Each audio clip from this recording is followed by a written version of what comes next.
Not My Family is a highly fictionalized, loosely autobiographical narrative that describes generational bad will, poor choices, financial malfeasance, and even murder. The generational craziness is propagated like a tidal wave, threatening to drown everything in the deluge. Secrets are buried deep in lies, pacts sealed in blood, the truth concealed unto death, just to exert some control. I hate rubberneckers. It's kind of like, or this book is kind of like rubbernecking. The 30-mile pileup or 30-car pileup on I-75. You want to look away, but you're drawn to the carnage.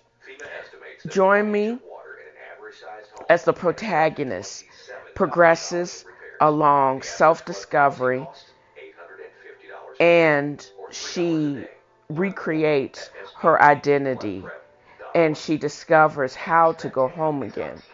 Not My Family can be purchased at FeliciaBaxter.com or directly from the author. Just navigate to Facebook, look up Dale's Angels Inc. and click Buy Now for your autographed copy. Now, let's return to the podcast.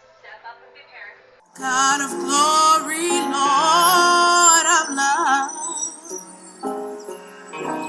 hearts unfold like flowers before thee, healthy as the sun above. Now the clouds of sin and sadness drive our dark down away. Giver of immortal gladness, fill us with the light. Fill us with the light. Oh, fill us with the light of day.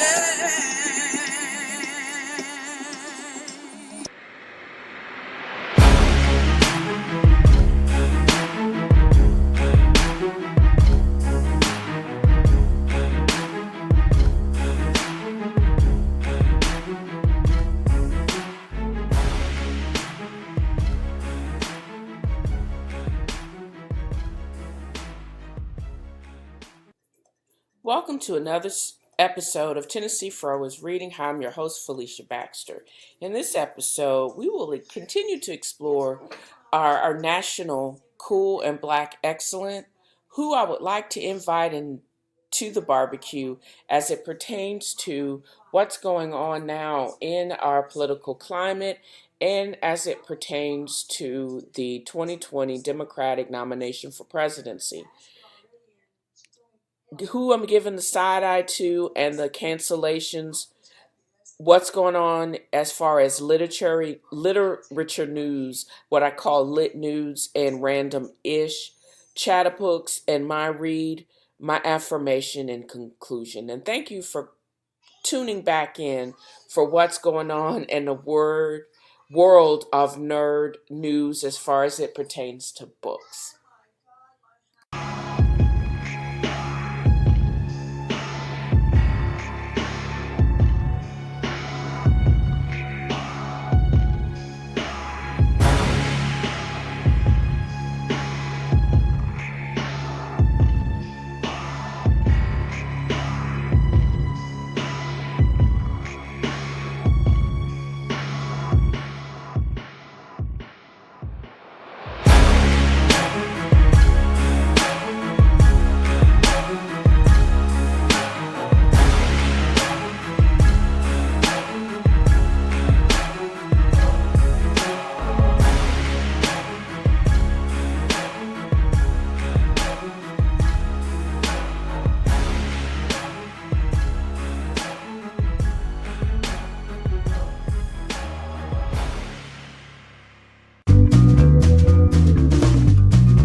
This is TNFro, aka Felicia Baxter, a relative newbie to the podcasting game. In an attempt to continue to live my best life, it seems as if I always have some type of hustle going on. Traveling Vineyard, India Hicks, writing my book, which is titled Not My Family, dropped last week. All of this comes at a cost. It's not free. It takes effort to create a buzz and to create content. I just need one person to start the stampede to my site, one person or company to become a patron, one person to buy my book and proclaim it to be the best thing since sliced bread.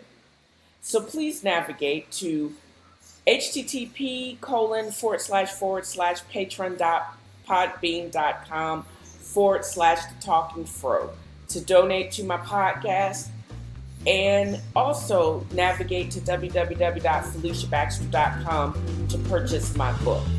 In advance, if we don't speak, thanks for your support.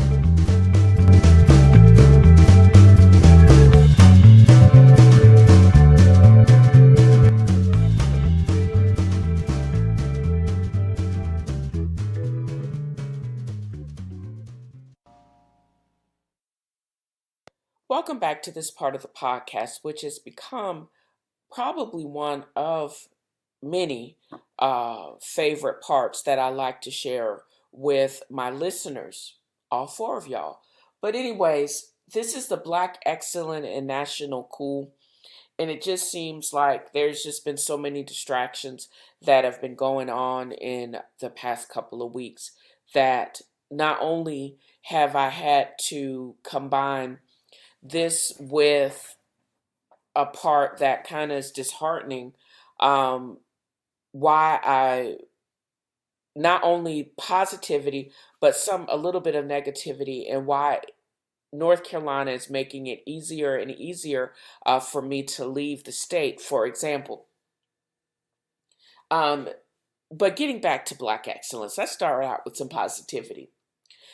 There is a creator called Patrick Starr that has the honor of being a creator and a composer for the Metropolitan Museum, or is it the Metropolitan Opera? My bad. In this 160-year history, evidently, they have not had a black male or anyone of color create an entire opera. I'm proud of this brother, and I can't wait to see what he comes up with or what's in the works. Hopefully, I will plan on keeping you updated on that score. And unfortunately, a great actress, singer, multiple threat black woman has passed away this past week at the age of 84 from complications of breast cancer. That is the incomparable Miss Diane Carroll. She died in her West Hollywood home, and she will be greatly missed. She's mostly and adorably known during her role in Julia, where she played a nurse with a fabulous sense of style in spite of being a single mom. And it just wasn't until today that her husband was actually, he was most famously known as Isaac, I think he was a porter or something on a Love Boat, which is hysterical. She actually won a Tony for a role that was presumably made, written, and produced specifically for her. And I will actually post that on the website, her famous Tony speech. I think it was in the 60s. And she was actually knocking down doors and kicking them in with stilettos. And I mention that is because I remember her most vividly as Dominique Devereaux on Dynasty, one of the few and maybe the only African American or women of color or persons of color on that long-running nighttime soap opera. So may she rest in peace, and she will be sorely missed in the world of entertainment. Also in Black excellence, I ran across this when I came back to North Carolina recently. And as I said at the beginning of this segment, why I'm going to need to leave because of it is becoming more and more clear that it is becoming more and more insular and unsafe for people of color to be in the state. A 14-year-old girl in Wake County, Sinai Edwards, started her freshman year at Wake County, or one of the high schools up in Raleigh, and she evidently got wind of a group chat that was created supposedly specifically for some class that the teacher wanted them to write a speech. I think it was a history class. But when she got in the group chat that was created by members of her class, what she found was racial slurs and epithets. I didn't know if these kids were trying to thinking they were funny. And what blew my mind is they all thought it was okay to spread this type of hate speech and just be out and out rude and horrible. So the information was turned over to the school system. And of course, they said, well, these were students in Johnson County. Who gives a shit? I don't. What should have been that everybody in that group chat, that they could trace all of those screen names to, they all should have either been suspended or ISS. And what the stance should have been is this type of speech, whether it's not funny and you deal with it immediately and kind of harshly, what it does show is a tolerance for hatred and for bigotry is accepted among these students.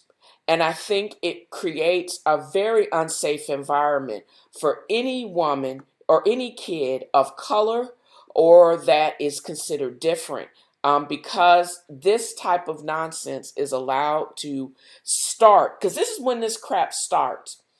When you allow bigotry and this type of nonsense in kids this age, what they grow up to be is bigoted, narrow-minded, racist when they become my age and adults. And then it's almost too late to change their mind. But this says these racial slurs, it's okay to say this type of nonsense in probably a school-sponsored group chat.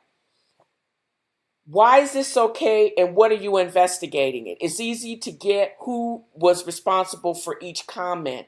You don't do this type of nonsense. This type of backwardsness is not acceptable anywhere on earth. So doing this and allowing this to happen in a school system that my freaking tax dollars are paying for, I got a problem with that. So what is easy for me to do is it's a wrap. I'm selling my houses. I'm out. There is no reason for me to continue to live in a state that allows this type of narrow-minded and bigoted speaking in their kids. It goes to the adults. And then you got another jackass, Tillman. He's running for either congressman or senate here. And I just can't stand it.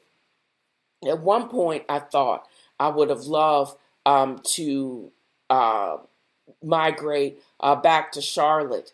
But between state income taxes and this kind of nonsense and being in a clearly red Trump state, I just can't do it. I don't know if Tennessee is the place for me to be.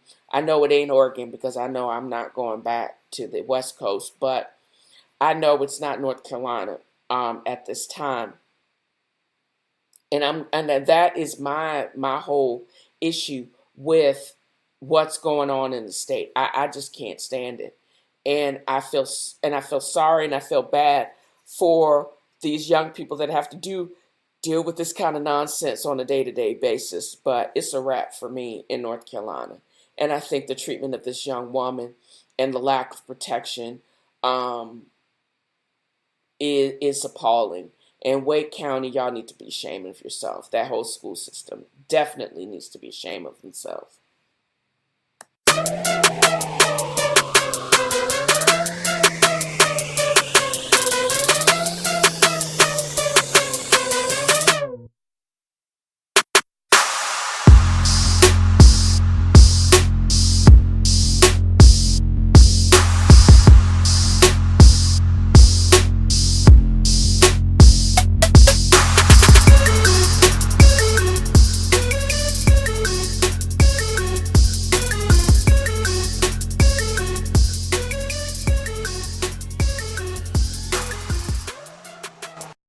So, welcome back to the part of the podcast called Invites to the Barbecue and Who Am I Giving the Side Eye to?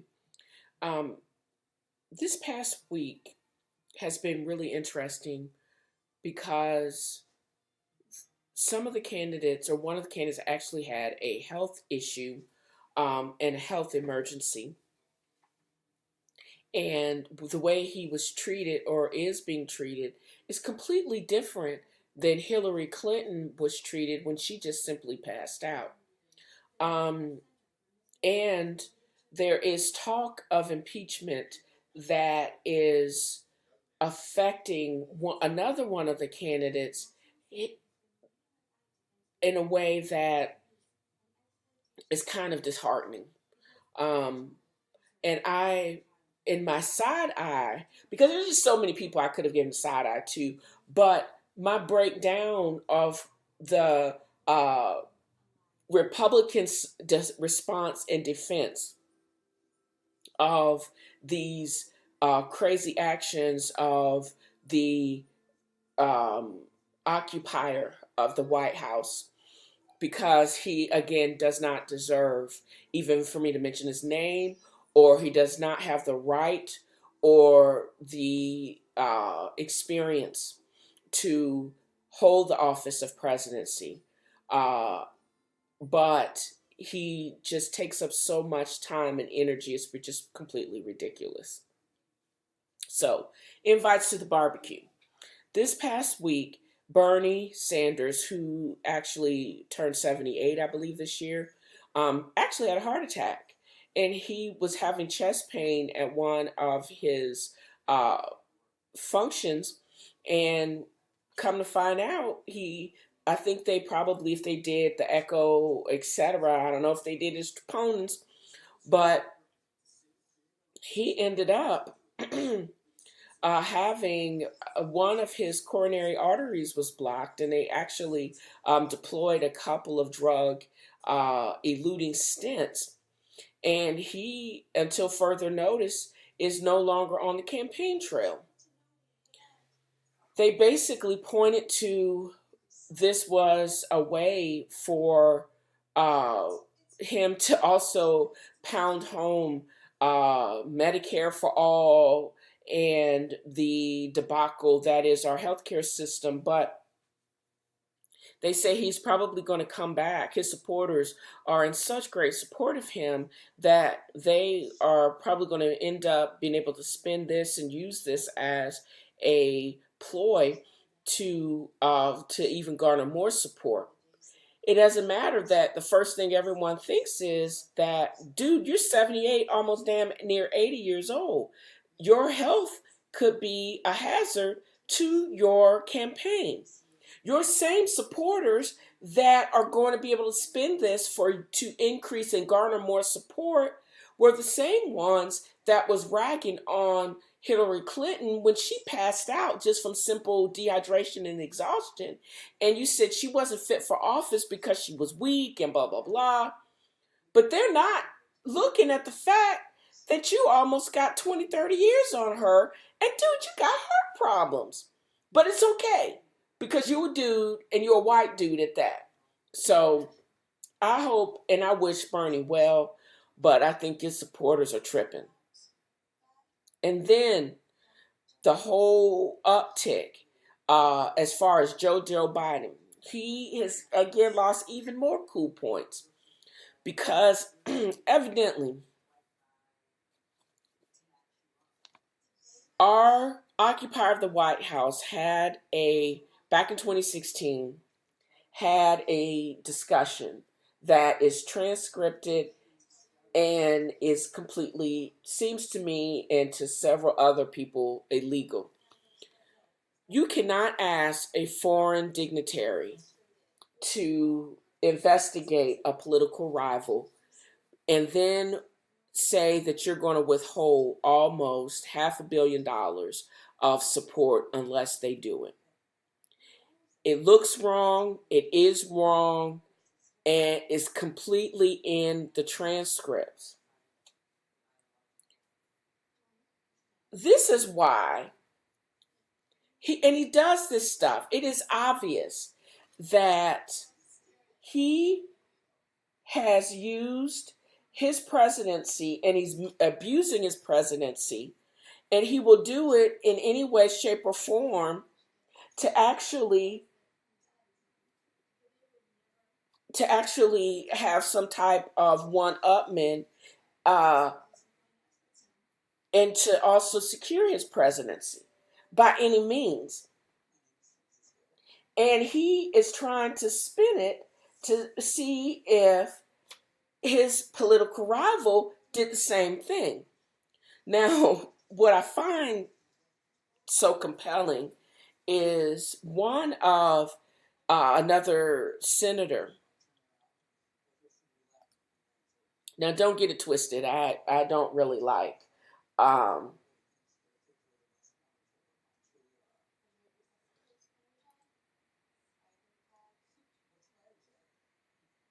uh, don't get it twisted. I think Mitt Romney, you can't trust him, or that other guy from Nebraska. You can't trust either one of those dudes as far as you can throw them. And they are so quintessentially racist, bigoted Republicans. But they basically have come out to say that his actions are very disturbing. Yes, they are disturbing. And then Jackass Boy doubles down on it. This is what makes me so infuriated. He is acting like this girl I work with now. He doesn't care. He knows he has his position is actually protected by an HR department that don't want any trouble. And he completely flouts and thumbs his nose at what is morally and ethically right because he thinks his position is infallible. So we got you on tape basically stating and obviously trying to pressure someone else in, a foreign dignitary in, to go after one of your political rivals. What made me sick about Joe Biden is he had no comeback for that. He didn't definitively say that his son did not sell his name and did not try to pressure either the people, business people in Ukraine, or now business people in China to utilize or misutilize his father's position. But does that mean that you have a right to pressure for a foreign government to investigate your political rival? No. Although I think Sassy, the guy, basically said, he summed it up perfectly. He says, hold up. Americans don't look to Chinese commies. You don't call them commies. That's just so racist. For the truth. If the Biden kid broke laws by selling his name to Beijing, that's a matter for the American courts, not communist tyrants running torture camps. And Mitt Romney also stated, when the only American citizen President Trump singles out for Chinese investigation is his political opponent in the midst of a Democratic nomination process, it strains credulity to suggest that it is anything other than politically motivated. In a word, he was like, boy, bye. We know exactly why you did this. And what we're saying is you can't do this. And every time we cannot protect you when you just flout common decency and the will of law. Your bitch ass is setting up, you are talking yourself into impeachment. And you keep doing shit. And they're not going to be able to protect you. And there are so many reasons that they're not going to be able to protect you. And I'm giving side eye to everybody that keeps protecting this jackass. For example, Lindsey Graham keeps saying, the whistleblower wasn't on the call. Whatever he says is hearsay. Bitch, he had to be on the call. We got the transcript of the call. Your president said this shit. It came out of his mouth. And it is obvious he was not about to root out corruption with his corrupt ass. He basically went for Biden, his political adversary, just because of that, because he was a political adversary. His means and his tactics, and the reason why he did it was no more noble than that. He wanted to get dirt on Biden just like he wanted to get dirt on Hillary Clinton by any means necessary. He said it. It's not hearsay. It's in the transcript. So, nerds to that.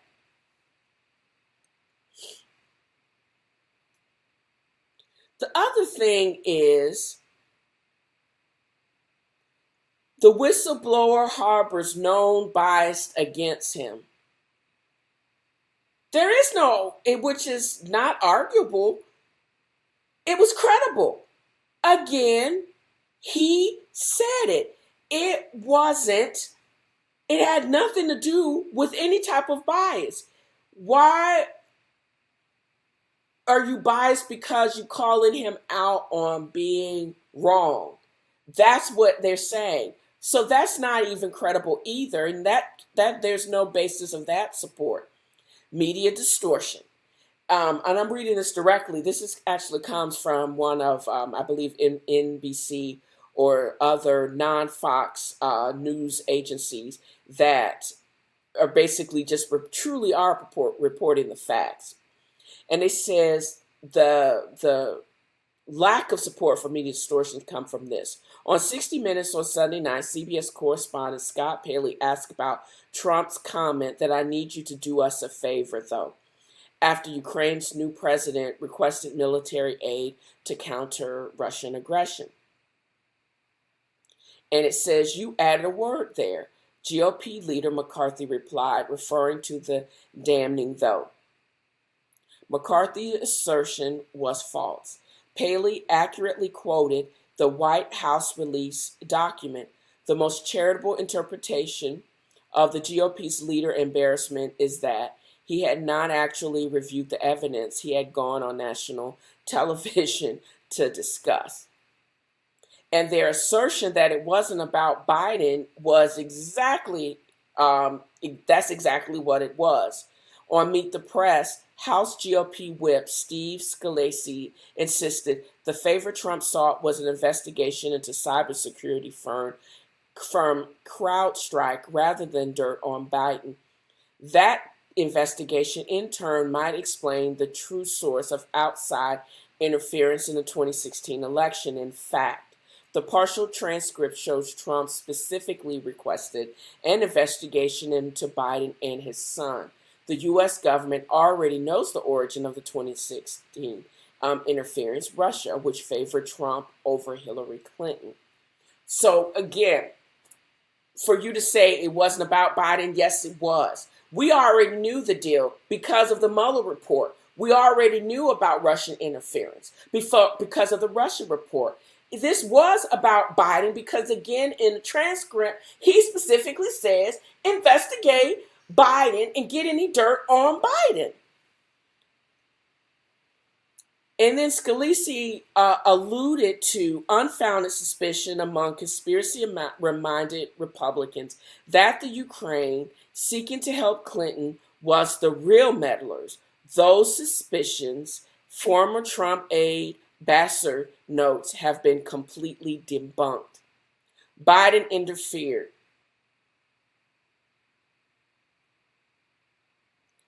Trump asserts that as Barack Obama's vice president, Biden sought to protect his son by demanding that the Ukraine fire a prosecutor.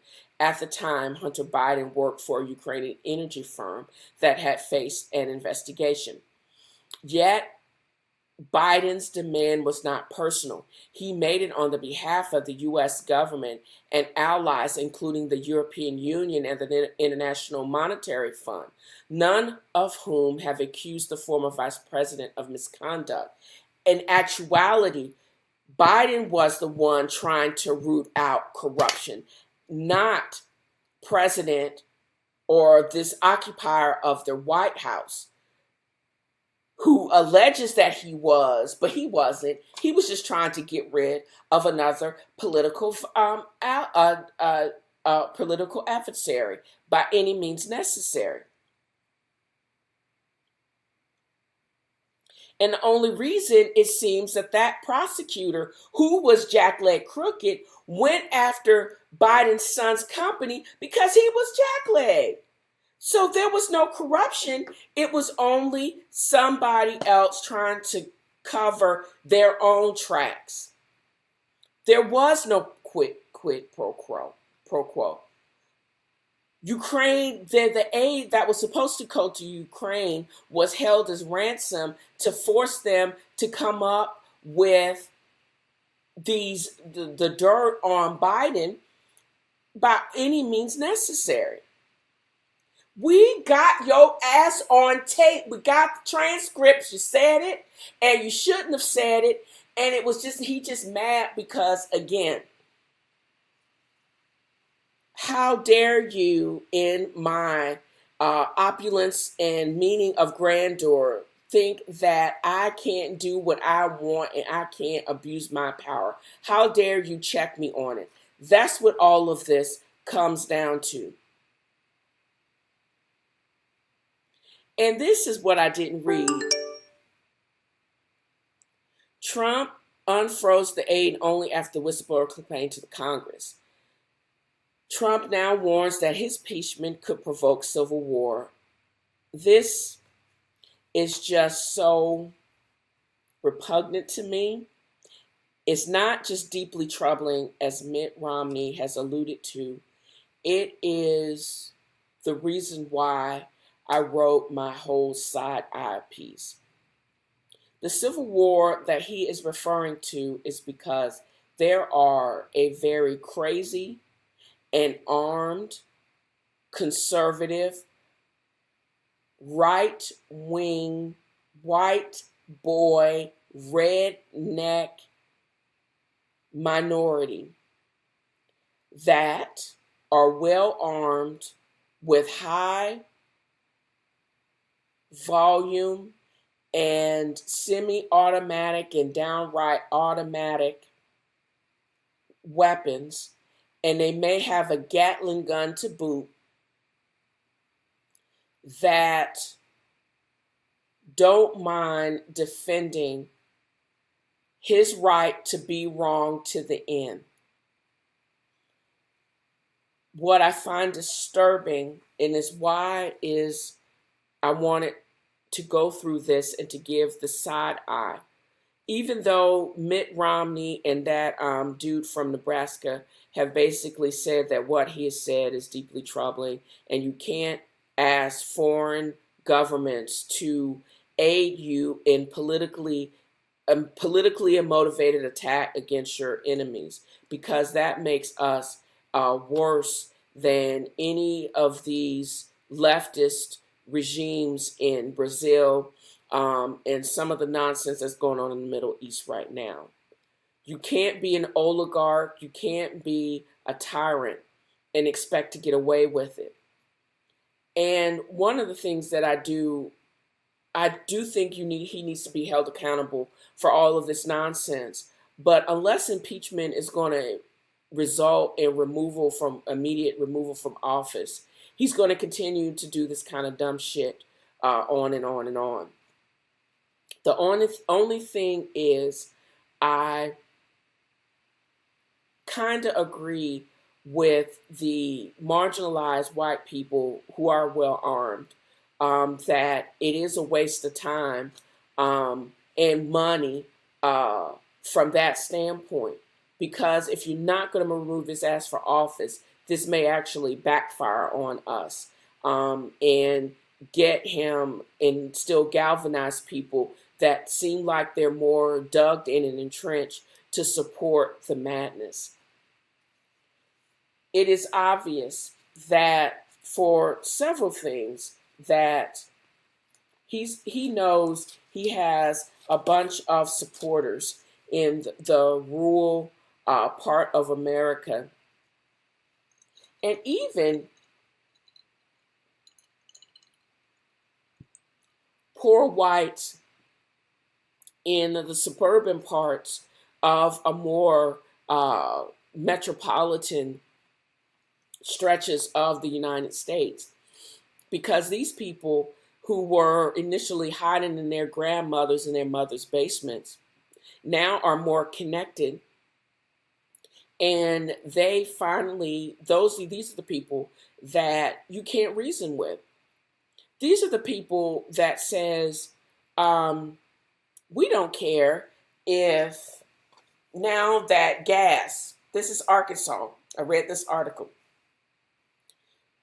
we don't, because we have lost a lot of revenues and tax revenues from different industries leaving our counties, we have no interest in the world outside of my backyard.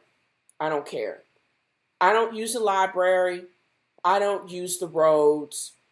I only make $12.50 an hour. Nobody else needs to make more than that. And if it's going to cost me money, I'm not going to pay for it. So I don't care for anything that's going to cost me money, and on and on and on. That means your infrastructure can go to hell. Your schools can go to hell. You can have no hospital, or you only have somebody there that can't practice anywhere else just to keep the doors open. And you have little more than an emergency department or a first aid clinic in your community, but you don't care. You don't think that your librarians or your teachers, you don't have a 4-year degree, so you don't understand why anybody else needs a 4-year degree and why you have to pay competitive rates to keep good people in your community, because that's outside of your narrow-minded, insular existence. But at the same time, as long as you still have a well-stocked arsenal of automatic weapons to protect your family, and you will go to bat for this jackass when called upon for that simple reason, because you don't mind shooting a motherfucker, that anybody that gets in your way, even though it is obvious that he is breaking the law.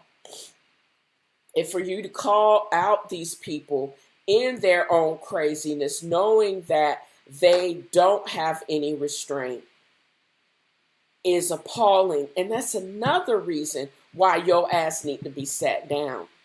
And for you to call on them and to say there's going to be a civil war when you know these type of unstable people are listening to your crazy ass makes me even more angry. And it makes me more that you and your cronies need to be removed from the office. And anybody that protects you not only needs the side eye, but because they were complicit and they did nothing to shut your ass up, that is reason why all of y'all need to go down. But the anatomy of a Trump supporter and the people that would support this type of civil war is just that. There is like this whole circular argument keeps going on and on. The reason why is because he talks a good game and they are seeing him rewarded due to lack of inaction, and he's continued to be enabled, and there seems to be no repercussions. If you are unstable and you continue to see this, that is what you're going to support. And it's only because he says he plays to what you really want. If you want, you're going to go behind the person that not only gets rewarded for bad behavior, but he also says, oh yeah, I'm going to cut the taxes. And you see that go 100%. But you're not going to give a damn about Medicare for all and free college because you barely made it out the 11th grade. You're not sick. You feel that people have to die from something else. As long as you got your pickup truck, you don't care if there are potholes in the road the size of your 35-inch rims. You don't care because you don't have anywhere to go anyways, no matter than going back and forth to the local Piggly Wiggly or the Walmart, which is everything, but you can get everything now. And even if that closed up, you can still get your stuff through Amazon. So who cares? So your world is shrinking and shrinking, and you only need a few things that will allow you to protect your insular world because you're not going to go outside of your county. You're not the citizen of the world. You're only a citizen of your local county. And that is even shrinking because you only care about the confines of your backyard. I think these people, in their ignorance and in their insularness, and the fact that they don't seek psychiatric help because ain't nobody fitting to practice in the rural backwoods of Arkansas because of this nonsense or because they ain't fitting to get paid, is the people that are going to wage this civil war. I don't even think, I would love for him to pay for all of his deeds. I know it's just not going to happen. And I know it's a waste of time and money and energy.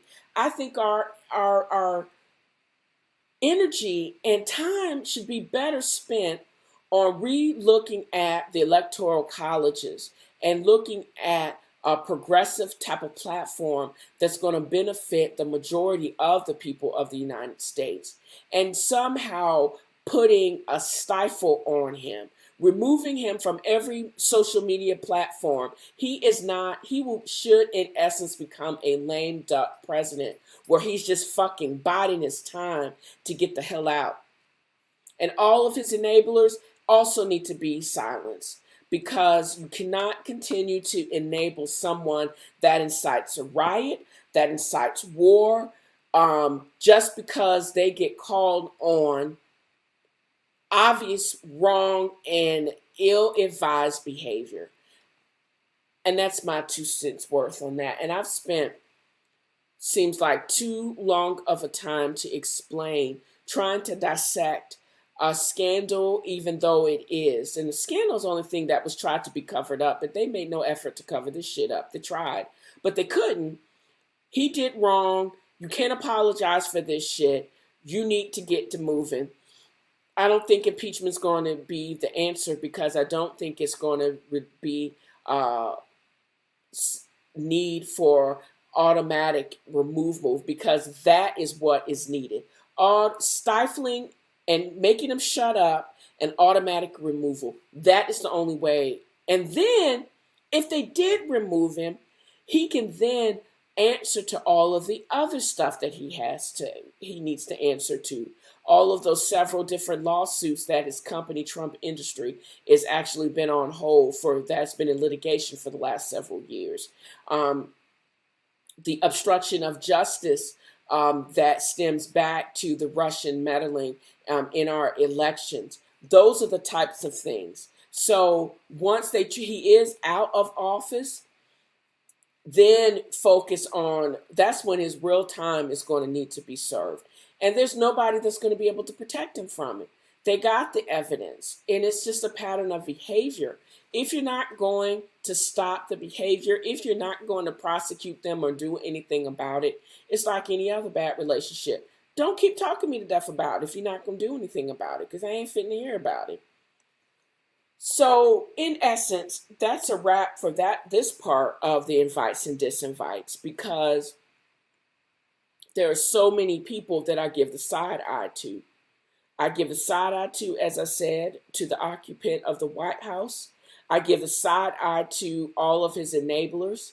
Lindsey Graham, and all of his the con man that's the Secretary of State, Barr, all of y'all get the side eye. And all of y'all are complicit in covering up the wrongdoing of somebody that's completely ill-equipped to be in the office of president.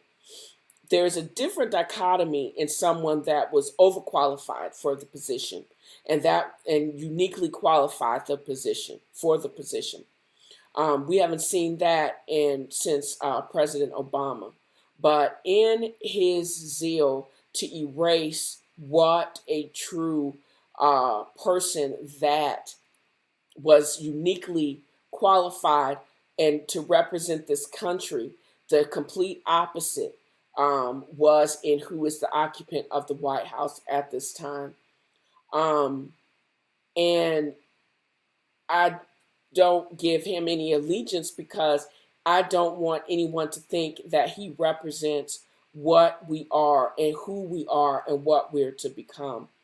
He is a cautionary tale that money doesn't give you anything. It is just a means to protect you. But what it does represent is the complete opposite of any party. This is how you do not want someone to represent you. And there's no way to spin this. He is not qualified to walk the same halls, sit in that Oval Office, and he's not contributing to the history, the majesty, or even the quality of who should actually be allowed to be president. And that's the other thing. Besides a completely overhaul of our voting process in the Electoral College, there should be some distinct qualifications for who and why who is qualified to run for president. Because he has proven over and over again that he is not qualified and he needs to go. But we will see. I wish, again, we had spent our time in the voting reform. And I wish we had spent our time changing the rules of engagement of who should or should not be in that seat. And also changing the reforms in how it is very difficult to get someone out and to expel them out of the presidency, because you would hope that the reason why they made it so hard to remove and to get to impeach someone, because you would think that people that occupy that office would be uniquely qualified. But he's proven over and over again that any jackass can hold the seat. But you really need a process to get his ass up out of there if he is proven that his whole thing is to rule thoughtlessly and illegally and by any means. And you don't want that type of person representing that height in that type of office. He has to go, because that means we're no better than any other destructive oligarchies in the rest of the world. That's what sets us apart, and he's making a mockery of all of that. That's what I think makes me so angry. He's making a mockery of all of the ideals and things that separates us and makes us better, that I think are better than most countries in the world. Our idealized government. He is making a mockery of it, and he has to go. It's just as simple as that.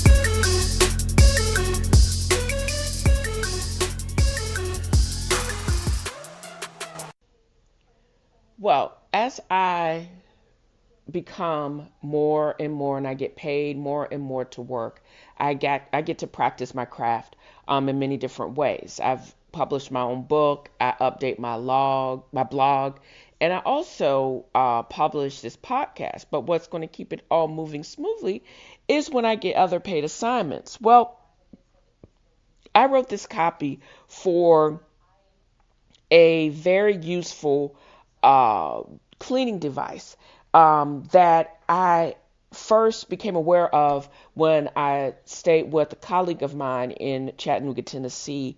I had no idea that the company or they're manufactured right down the road in Dalton, Georgia, but it's uh, a very perfect addition to any cleaning buff or OCD person. It's called Peachy Clean, and I am going to read you the copy that I wrote because I'm kind of proud of it, and I thought it was actually pretty good. I'm what you could call a self-described scrubaholic, which makes my relationship with the Peachy Clean scrubber a bit eccentric, but that makes sense because a scrubber does have a personality disorder. It looks like a sponge, but kicks butt as a heavy-duty scrubber. The lattice work of the silicone gives it the feel of a sponge and allows it to hold soap and water more readily. It also gives it the durability that keeps it from permanently damaging your ceramic stove tops or scrape that unique non-stick surface on expensive cookware. And when it's paired with the non-abrasive disinfectant, it makes quick work of the soap and scum in your bathroom. And you ever notice that stench emanating from that sponge, like the dust from Pigpen and the Peanuts cartoon?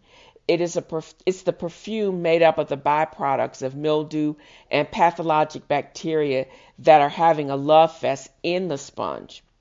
The bacterial brothel, yes, I stole that from a different writer, raging within those holes and crevices of traditional sponges that make them absorbent are the condos of salmonella, slime-causing, smelly, dangerous organisms. But the Peachy Clean scrubber with that silicone matrix allows it to scrape off burnt food and particles, rinse away pesticides, all without leaving a sticky film. It is one of the best on the market and economical, with benefits of durability with pots and pan scouring, but also soft enough not to scratch up your delicate surfaces or bruise your fruit and vegetables. Repeat cleaning will get you about 2 or 3 months of odor-free, heavy-duty usage. It's so reasonably priced that you'll easily be able to replace it. And literally, it's locally sourced, y'all. It's right down the road from Chattanooga in the state of Georgia. For those of us that require an A-plus health department grade cleaning of our kitchens and bathrooms, this guaranteed odor-free scrubber paired with surface-specific cleaning solutions is the one to beat. So join other scrubberholics as we keep it clean and keep it fresh with Peachy Clean Scrubber. Now, back to the podcast.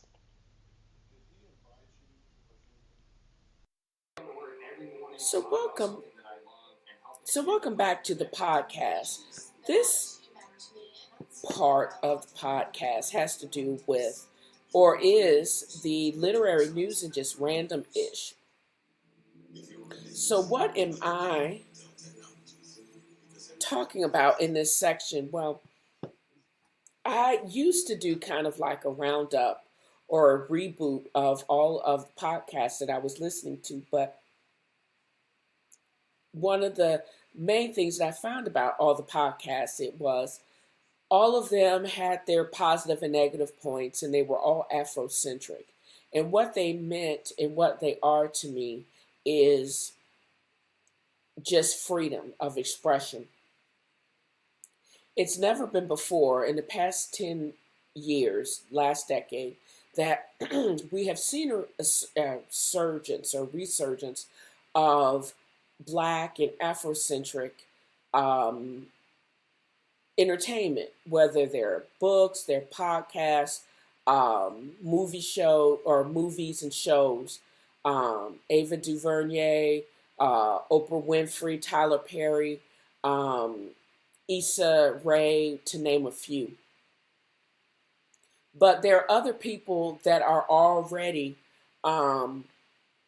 talking about those things. They're the podcasts themselves. And I suggest that you go on Podbean, Stitcher, Spotify, iTunes, and research those podcasts that are going to be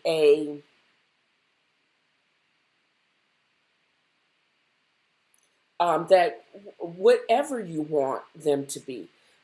Sign up for my podcast. I do mostly nerd things, and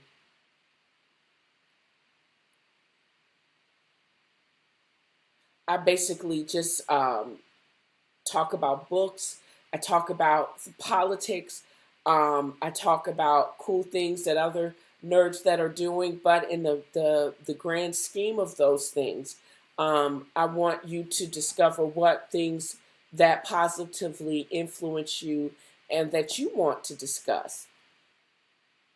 The ability and a lot of the applications themselves don't require that you have to have any money or any upfront money to subscribe or have these people host their podcasts.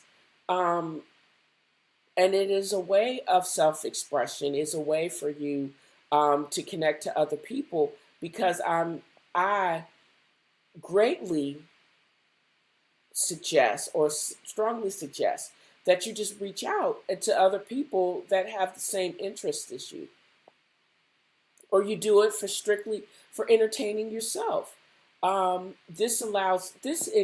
To me is entertaining because not only do I get to read and learn other fascinating things, I get to come up with a way to be able to publish it so it can possibly entertain others. One of the things besides podcasts that I realize is we are not represented in a concentrated fashion in the mainstream entertainment weeklies, newspapers. One of my favorite parts of the New York Times is the book section. And although they represent some brown people's works of art, there is not consistent. And it's just not like there's a combination of it. If I read Spanish or if I was fluent in Spanish or in Swahili or in Arabic, I probably would comment on those books if their translations were good because I don't read or understand any of those languages. However, I will comment and at least give props to those works that are highlighted in the Writer's Digest as well as in the New York Times books. For example, I just recently subscribed to the Writer's Digest, and they have a what is this section called? Books in Review, or the Year in Books. Hold on for 1 second. Let me pull this up in my Dropbox because it tripped me out that when I did open this up,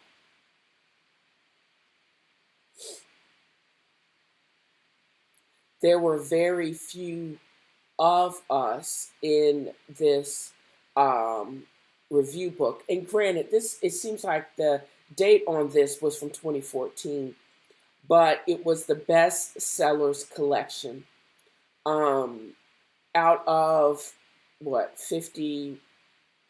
Actually, there were 2, 4, 6, 8, 10, 12. There were 12 artists or 12 writers that they actually showcased and they interviewed for this special edition. I noticed there were only 2 of us that didn't look like Nicholas Sparks, a goofy white boy from North Carolina, I believe. There was Khalid Hussein, whose book Moving Mountains they basically talked about, but he's also known for Kite Runner. Mr. Hussein was actually a native from Afghanistan, and he basically relates a time when they were not at war in Kabul. But for the most part of, I guess, I've never read this particular author, but he basically relates the transition from a time in when he was a boy and the peace there that they experienced to the Civil War that basically has ruled his country for the most of his adult life. They spoke about Kimberly Lawson Roby. Her books have to do with relationships and my man done me wrong. It's more than Waiting to Exhale, the author of that. I firmly place her in the romance section of my mind. And since I don't read romance, I don't think, but I do take that back because that name actually comes up or sticks out. I think I do have one of her books, but I'm going to have to review my stacks of books in North Carolina before I can actually completely cop to that. So, but she has romance. That's what I constantly think who she is. Some of her books, like Secret Obsession and Love, Honor, and Betray, Be Careful What You Ask For, A Deep Dark Secret, and Casting the First Stone. Behind Closed Doors seems to me to be one of her books, but I think she's written, again, this was taken from 2014, and I think she's written something else since then in the last 5 years that I actually either got in a secondhand book or I bought new outright. So, but I mentioned those two authors because on the bestseller list, again, they were not like Nicholas Sparks because his genre, even with George R.R. Martin, everyone else had that white male flavor that was on the list, and it seems to be an underrepresentation of black and brown and females on that list. Now, another part of the podcast, or another thing that I wanted to basically read, was something that I unfortunately left off last week's, but last week's literature news and random-ish ran a little bit long, so I would not have been able to read about this anyway. So that's neither here nor there. But Reading and Redemption in a Town Under Siege by Mike Thompson, I thought was going to be very interesting because this spoke about Syria's secret library. This was in a region that sways on the palm of a genie, as the Arabic saying goes, where bullets and explosions are more familiar than bread. You would not expect people to read, let alone to risk their lives for the sake of books. Yet, in 2013, a group of enthusiastic readers in Daria, 5 miles southwest of Damascus, salvaged thousands of books from ruined homes, wrapping them in blankets, just as they would victims of war raging around them. They brought the books into the basement of a building whose upper floors had been wrecked by bombs and set up a library. As Mike Thompson recounts this unlikely story, Syria's secret library, this underground book collection surrounded by sandbags, function, as one user put it, as a oasis of normality in this sea of destruction. I so wonder how they would think the closing of that library in Arkansas, how they would perceive, and the lackadaisical attitude of the residents of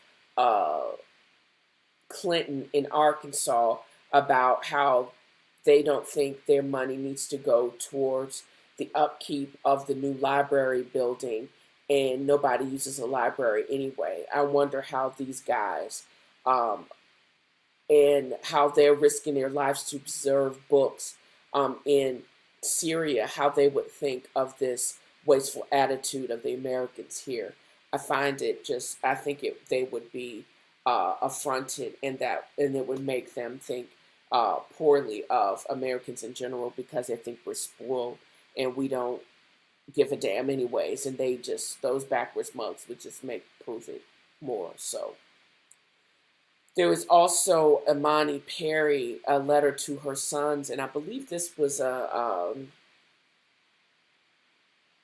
her way to explain how to, as African American men, kind of like a guide to support them and to give them not to help them on their rite of passage into manhood.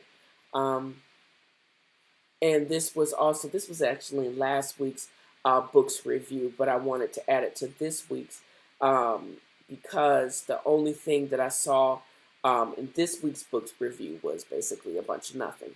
So, okay. With that said, I'm going to move on to a reading of Ta-Nehisi Coates' book of The Water Dancer.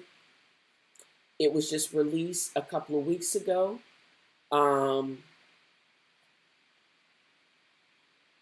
As Oprah relaunched her book club, this is bound to be another bestseller or another high seller just because it has the Oprah seal of approval. But I take this reading from the next couple of pages in the sample. It basically says, the bridge seemed to be almost racing away from me, and I'm going to go back a little bit more because this is after the narrator falls in the water and he realizes that he's drowning. But then he realizes the way to save himself is actually within his own power. And it wasn't until he calmed, slapped down. He says, but somehow I steadied my thoughts. Somehow I came to understand that all my thrashing could only but hasten my demise. And with that accomplished, I noticed that there was a light in one direction and darkness in another, and deduced that the dark was the depths of the light was not. I whipped my legs behind me and stretched out my arms towards the light, pulling the water until at last, coughing and retching, I surfaced. And when I came up, breaking through dark water into the diorama of the world, storm clouds hung by unseen thread. A red sun pinned low against them, and beneath that sun, hills dusted with grass. I looked back at the stone bridge, which must have been, my God, a half-mile away. The bridge seemed to be almost racing away from me because the current pulled me along, and when I angled myself to swim towards the shore, it was that current still, or perhaps some unseen eddy beneath pulling me down river. There was no sign of the woman whose time Maynard had so thoughtlessly purchased. But whatever thoughts I had on her behalf were broken by Maynard making himself known, as he had so often with hue and cry, determined to go out of this world in the self-same manner that he passed through it. He was close by, pulled by the same current. He thrashed in the current, yelled, treaded a bit, and then disappeared only to reappear seconds later, yelling, half-treading, thrashing. Help me, hi! There I was, my own life, dangling over the black pit, and now being called to save another. I had on many occasions tried to teach Maynard to swim, and he took this instruction as he took all instruction, careless and remiss at the labor, then sore and bigoted when his negligence bore no fruit.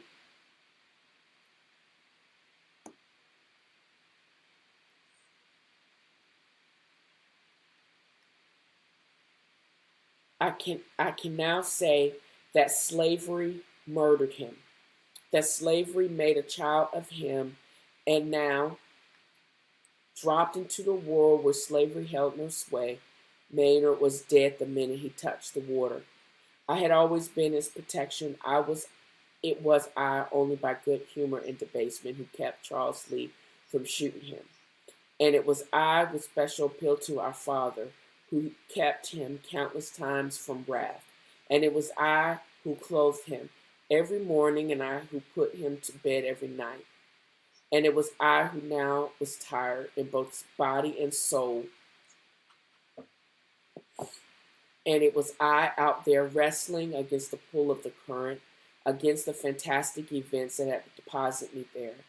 And now wrestling with the demand that I once again save another when I could not even conjure the energy to save myself. Help me, he yelled again, and he cried out, please, please, I can't, I yelled over the water. We are under the ox. With that admission of imminent death, memories of my life descended on me unbidden, and now the same blue light I'd seen on the bridge returned and enveloped me again. I thought back to Lochless and all my loved ones, and right there in the middle of the misty river, I saw Thena on wash day, an old woman heaving the large pots of steaming water, and with the last of her powers, threshing the dripping garments until they were damp, and her hands were raw. And I saw Sophia in her gloves and bonnet, like a woman of mastery, because that is what her task required of her. And I watched, as I had so many times before, as she hiked the bell of her dress to her ankles and walked down a back path to see a man who held her chain. I felt my limbs submit, and the mystery and the confusion of the events that had deposited me into the depths nagged me no longer. And this time, when I went under, there was no burning, no straining for breath. I felt weightless, so that even as I sank into the river, I felt myself rising into something else. The water fell away from me, and I was alone in a warm blue pocket, with the river outside and around me. And I knew then that I was, at last, going to my reward. My mind journeyed further back still to those who had been carried out of this Virginia, out Natchez way, and I wondered how many of them might well have gone farther still, far enough to greet me in the next where I now approach.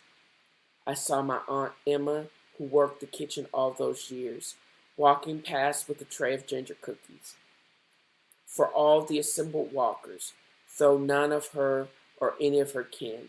Perhaps my mother would be there, and then at the speed of thought I saw her flittering before my eyes, water dancing in the ring, and thinking of all this, of all the stories. I was at peace and pleased even to raise into the darkness, to fall into the light. There was peace in that blue light, more peace than sleep itself, and more than that, there was freedom. And I knew that the elders had not lied, that there really was a home place of our own, a life beyond the task, where every moment is a dark break over the mountains, a daybreak over the mountains. And so great was this freedom that I became aware of a nagging weight that had always taken as unchangeable, a weight that now proposed to follow me into the forever. I turned in my wake and I saw the weight, and the wake was my brother, howling, thrashing, pleading for his life.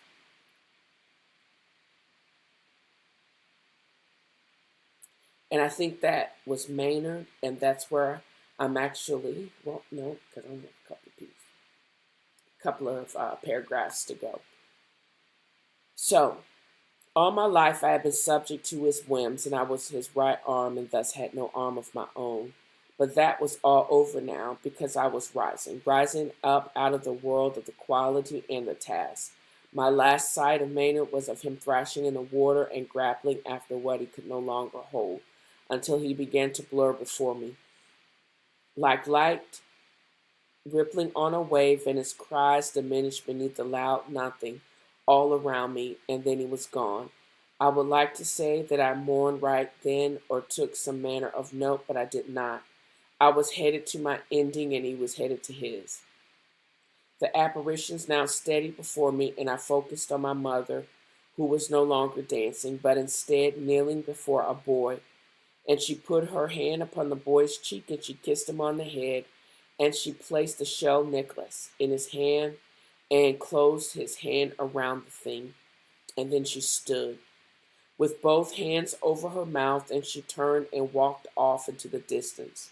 And the boy stood there watching, and then cried after her, and then followed after her, and then ran after her, and then fell as he ran, and lay there crying into his arms, and then stood again and turned, this time toward me, and walking over. He opened his hand and offered the necklace, and I saw at last my reward.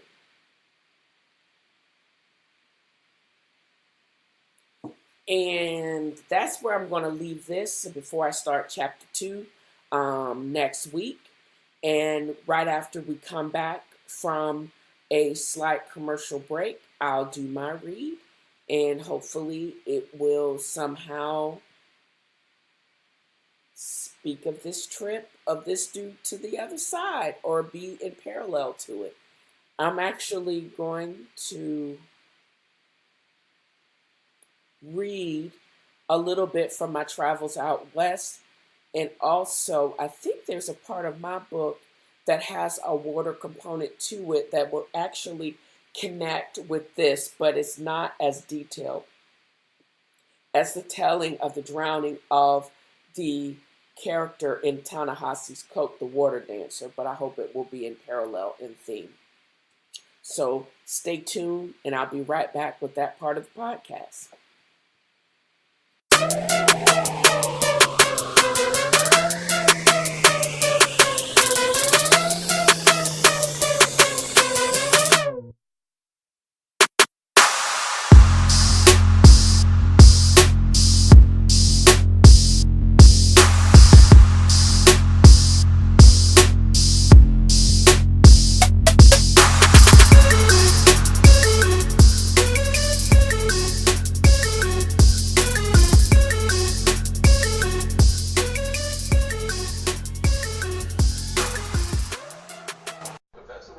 I love to read, obviously. Therefore, the TNFro is reading podcast. But for those hard to find titles, navigate to alibris.com.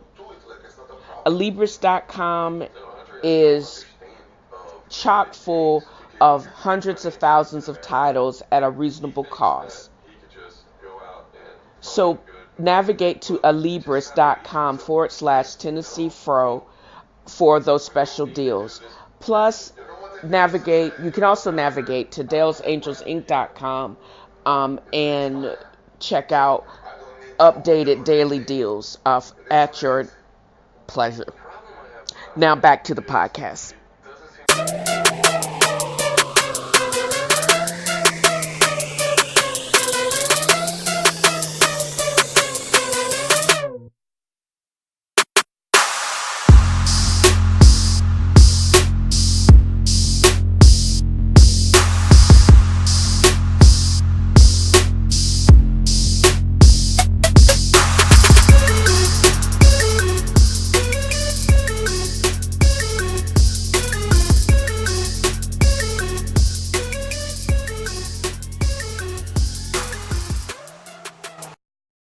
Welcome back to the part of the podcast, My Read.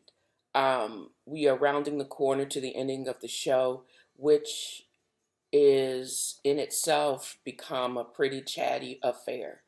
I find myself going back over my tale and my experience with self-publishing.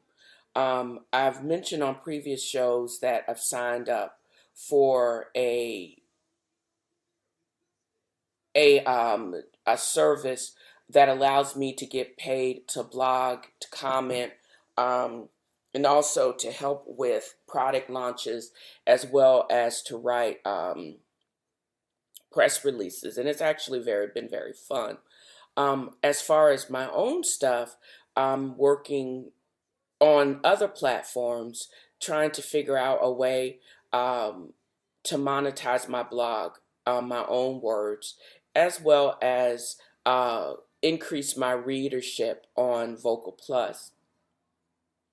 I don't think the place for me to be is Reddit, but Reddit has become a source of uh, ideas about what I should and can write about. Medium is another platform that you can actually use to blog and to not only get ideas but also to post stories.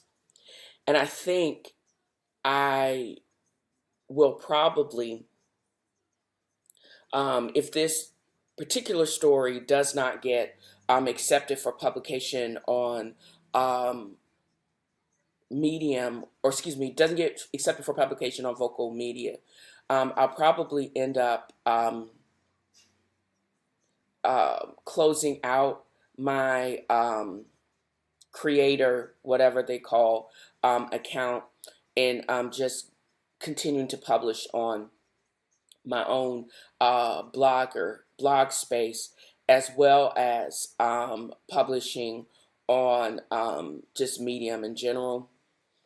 I think the concept of Vocal Plus is actually really good, meaning that it allows people to create stories, but you really don't make any money until people actually read your headlines. You have to be a whiz at SEO, keywords, and things, and great headlines and information that are going to um, drive readers to your space. So that therein is the challenge. Um, but as a creative, um, what is going to make great copy is always still a challenge.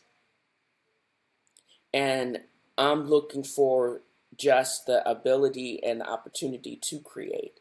So without any further ado, I'm going to take most of this segment to read what I have planned to post for Vocal Plus. Hopefully, I'll be able to do my edits while I'm speaking, and I'll let the audience, the listener, in on what I'm thinking about. Also, being very active on social media and platforms such as Medium and Reddit, as a indie author, that should be the source of how not only you can actually make money, but also a source of you practicing your craft. And also updating your Goodreads profile, because that's like the LinkedIn for authors. Um, and they don't really tell you that with these boutique um, publishing houses, sources of how to get exposure before you even, even your publication date. Um, but in addition to editing and reading from my Becoming Westward Fro piece that I hope for will be accepted for publication on Vocal, and if not, it's going to Medium. I also will be reading a rewrite of something I'm considering doing for my own work. I read from Ta-Nehisi Coates' Water Dancer yesterday, and I recalled that his book was based on Thomas Jefferson and Monticello, and Thomas Jefferson's influence as a slaveholder, and Sally Hemings. I just remember what her name was. Sally Hemings, his slave that he actually ended up. I don't know. I think he actually ended up marrying her and fathering multiple children. Um, and what that legacy is all about. But the opening of that particular book itself actually has one of the slaves in the process of drowning, and his recollection in that period of time, his recollection of his mother and his brother Maynard, and the process of drowning and how he became it allowed his mind to be expanded. And I also navigate back to answering this past week's literary questions that Lupita Nyong'o, the lead actress in 12 Years a Slave, and more importantly, I think, as the love interest of the king of, oh gosh, my mind just playing all kinds of tricks on me. It's not T'Challa, because I think that is the head of the gorillas, but main characters, something forever, and it completely escapes me. Main characters in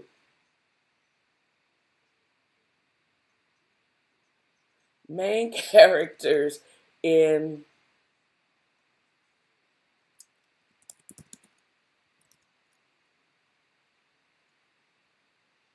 yeah,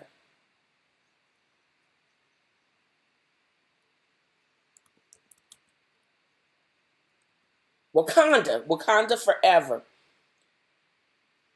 Let's see, Chadwick Boseman.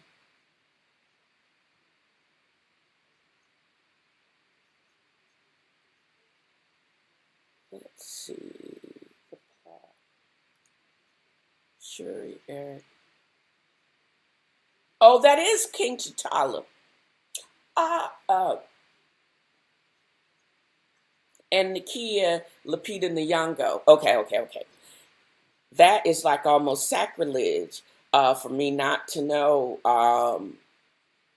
Wakanda, the kingdom Wakanda, as well as T'Challa is the king of Wakanda, Lord Jesus. But anyways, she was actually uh, on or a part of a one of the series or one of the pieces in the book review of the New York Times this past week, answering questions about her recently published children's book, which actually features a girl with dark skin from Nigeria.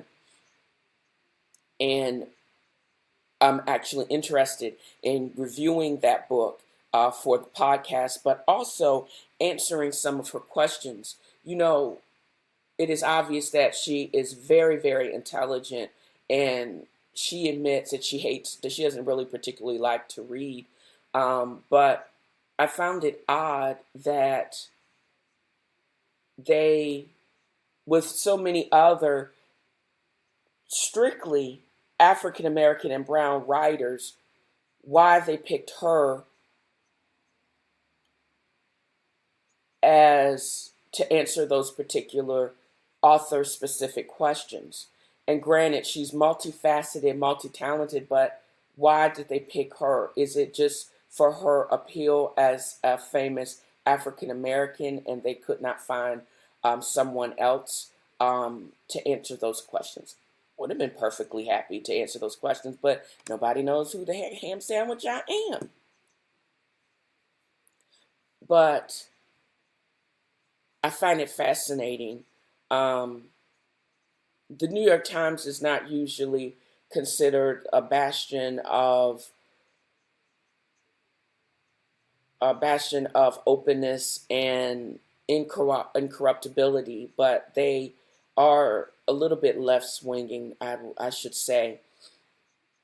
But at the same time, their decisions to write about the whistleblower, and also again utilizing the star power of absolutely. I think she's a great actress and a beautiful actress in her own right, but it just seemed odd that they would ask her to answer those specific author questions. But I'm going to attempt to answer them in the best way that I can, because I found that whole interaction very interesting, not unsettling, just interesting.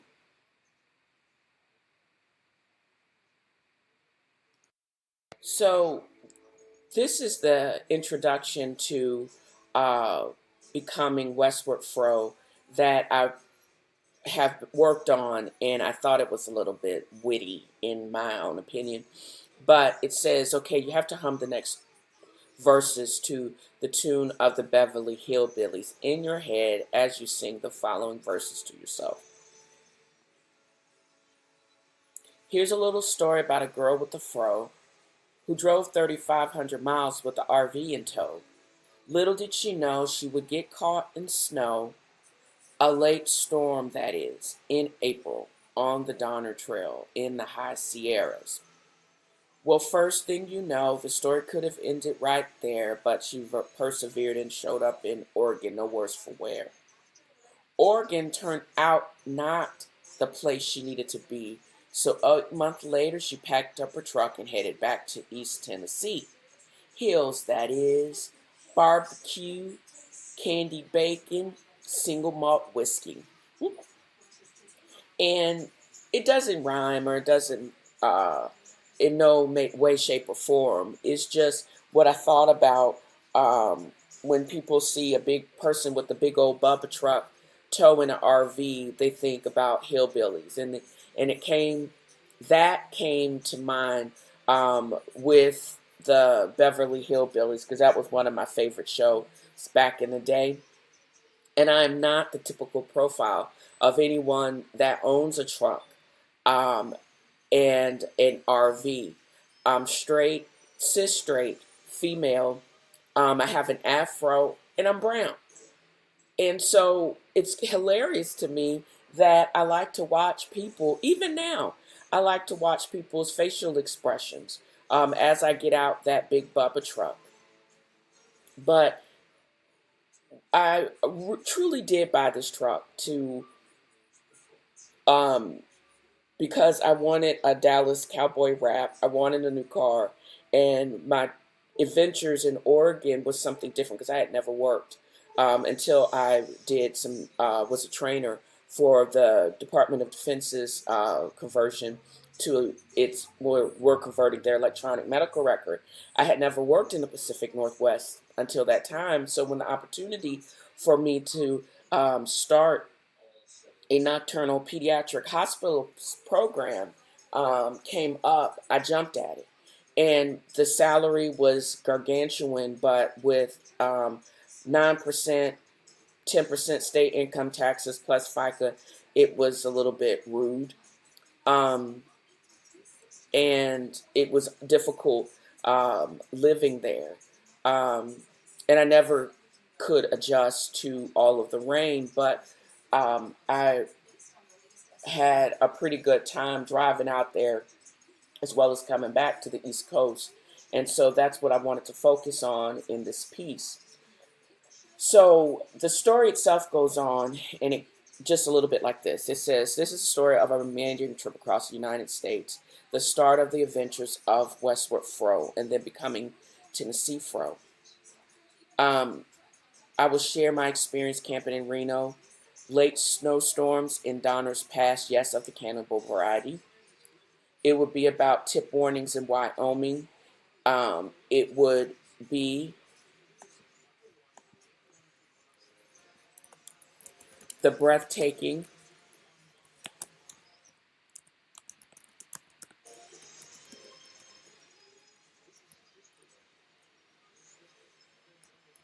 experience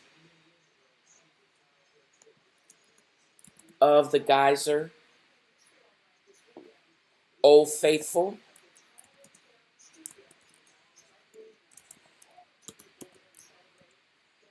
of Yellowstone,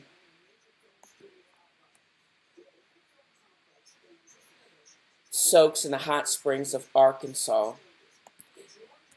It will be about camping at the foot of the giant redwoods and being corrected that the giant drive-through tree in Leggett, California is in fact a giant sequoia and not a redwood, by the cranky old manager of the KOA in Redwood, California. This will be my first foray into tiny living with a twist. Because it is truly a DMV approved vehicle, the restrictions of a tiny home you really don't have to worry about. I've been a camper since 2005 when I pulled my first RV from North Carolina to Colorado, and it is in Estes Park.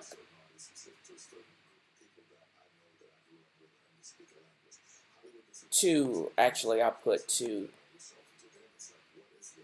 Estes Park, Colorado. I'll just delete all of that. This trip was to be life affirming, but it was more grueling than it had to be. On that trip,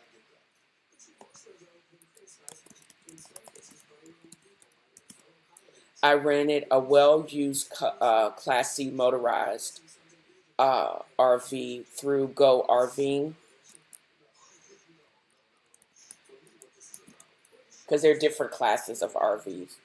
And for the most part, my trip out west would be my second trip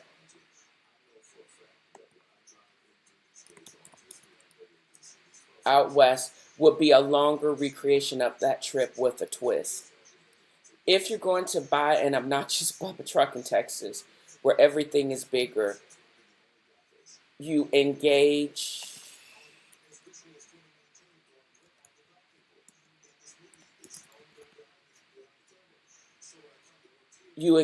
the best car agent, Terry Hill,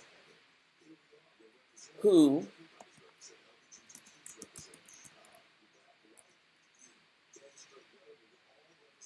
will get you said big bubba truck with an illegal lift and an engine to tow a barn.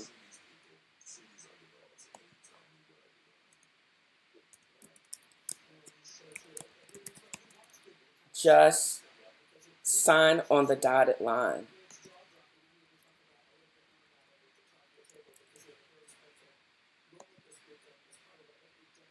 It doesn't matter, it won't fit in your garage or anywhere on earth for that matter. You get the travel trailer with the motorized hitch with the towing capacity from 10 to 15,000 pounds with the sway control to survive those winds with tip warnings across the plane and just ride out. Instead of the motorized Class A or Class E, I got a refurbished travel trailer by Holiday with an amazing kitchen, washer dryer, retractable table, upgraded bath, and memory foam mattress with the motorized hitch for easy connection. And truly a home on wheels. If you're going to buy an old rig or RV and you know you're not going to resell it at least for a while, and you have plans to live in it, ball out, make it your showpiece, make it your home. And again, the interior of your rig is made even more jollier by fresh cut flowers. Outdoor hydrangeas were not safe from cutting west the Mississippi while I was out there. Decoration of an RV. Decorating of an RV in which you intend to live is about personal taste and functionality. There are space limitations, but what you do with the space to encourage brightness,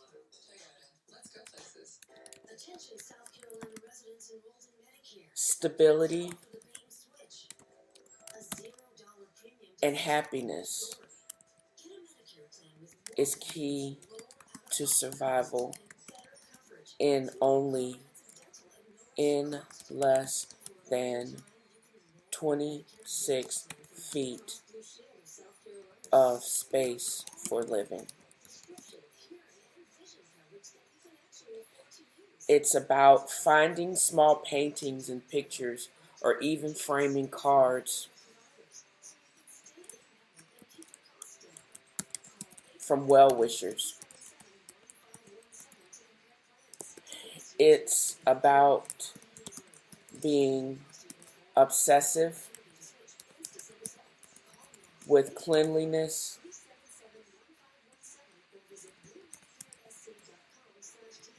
and ridding yourself from clutter as soon as the usefulness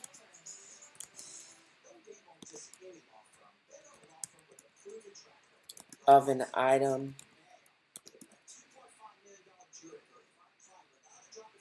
is no more.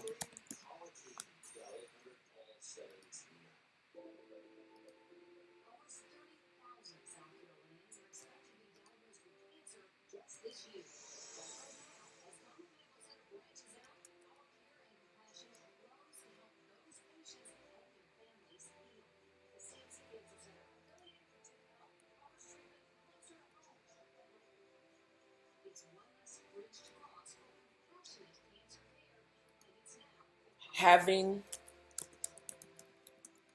an end of the day regimen that promotes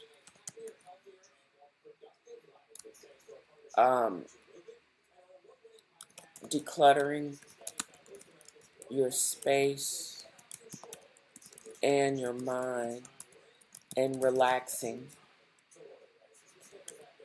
is also key.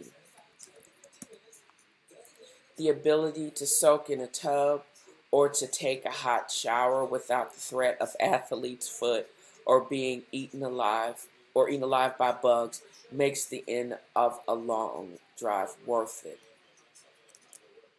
Therefore, having a hot water heater with a minimum of 10-gallon capacity and a combination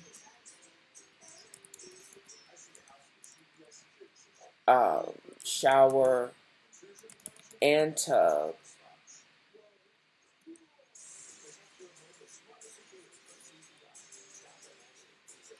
is a luxury that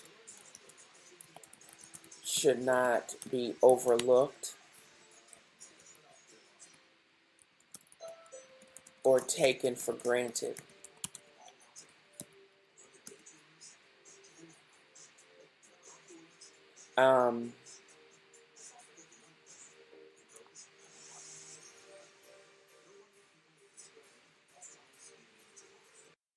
Self-sufficiency and a self-contained home is what I lived in as I crossed the U.S. Part of that was the combination washer and dryer confined to a small space. What? That doesn't make any sense. Part of that was that, oh, making it not necessary.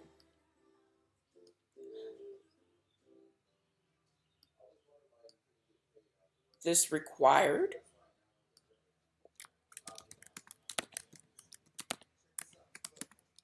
a combination washer and dryer,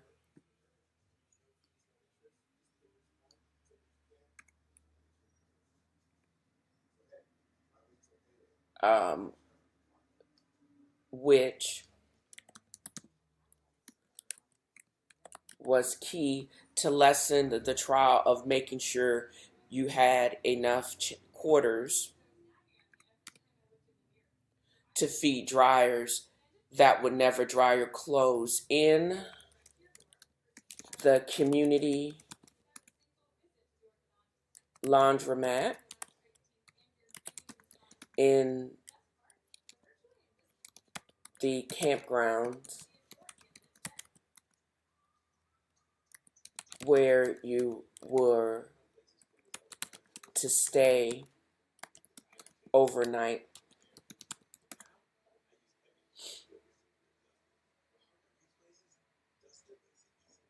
A real kitchen with a two-way refrigerator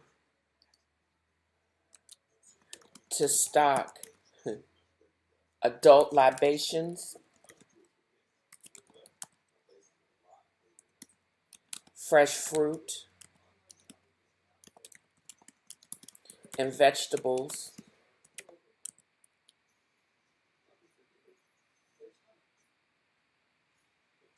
for meals created on the go. Do not depend on fast food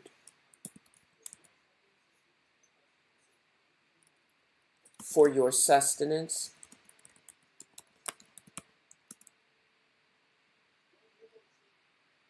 but still take a chance to experience local cuisine as much as possible.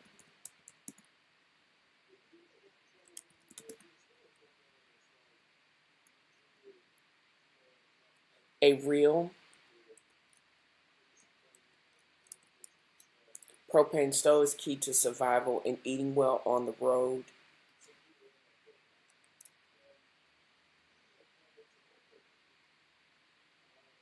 Actually, what I'm going to do is cut this. Fresh fruit and libations created on the go. A real propane stove is key to survival and eating well on the road. What I think then is do not depend. What the hell?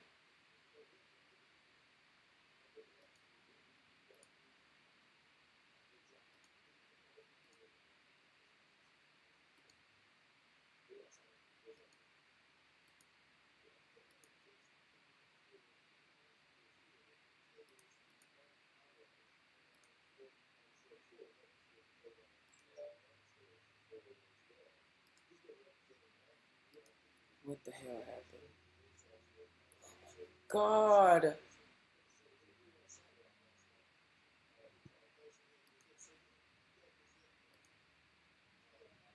Why does it keep doing that? I hate the technology of this site because it keeps deleting. Why does it do that?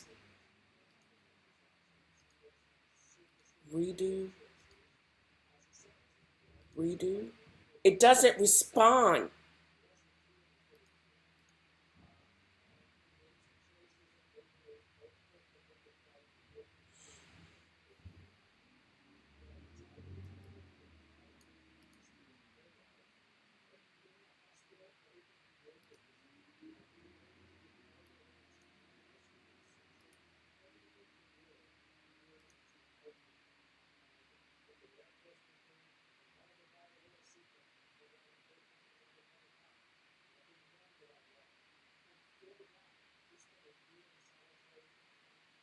This just makes me so angry that this website is so difficult to. Oh my God.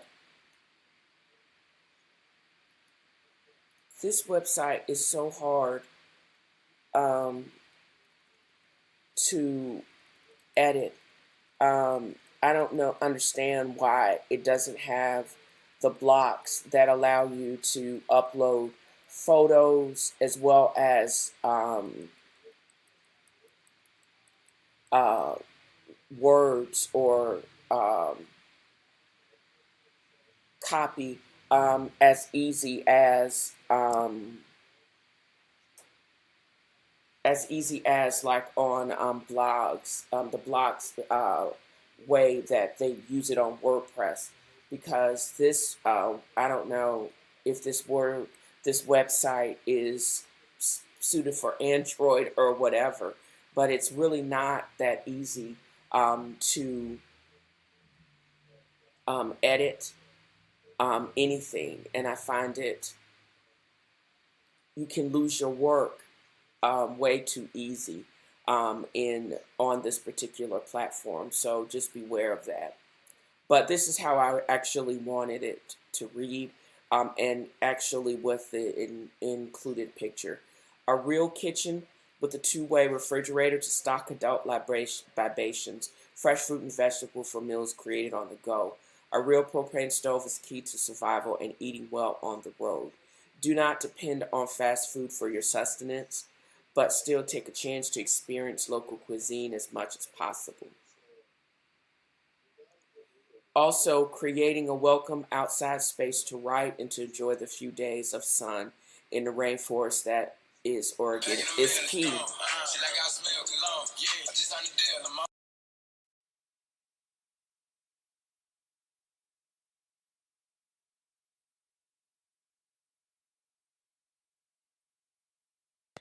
Twinkle lights, an outdoor waterproof rug, a tie-dye tablecloth, and wind chimes are the props I use to personalize my outside space.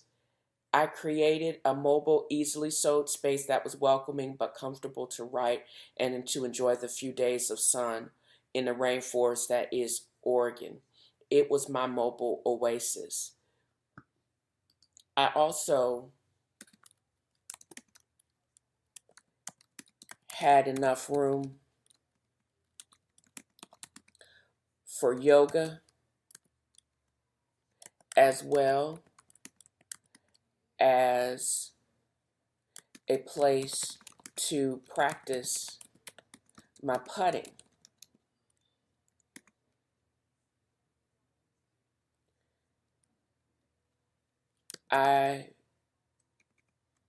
It was very easy and safe to leave my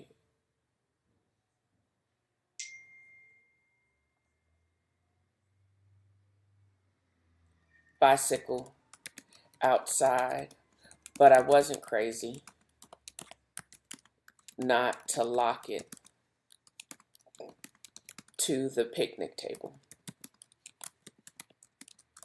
Crime generally is low in the trailer park, in the, not trailer parks, but RV parks.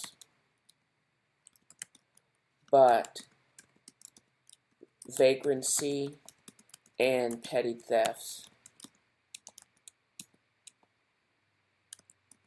were actually high in Oregon due to drugs and high homelessness in Coos Bay.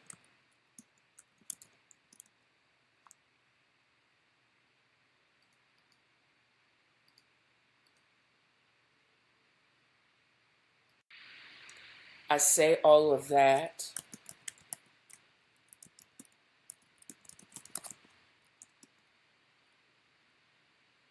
just as a subtle warning. Don't let your guard down, and always be aware of your surroundings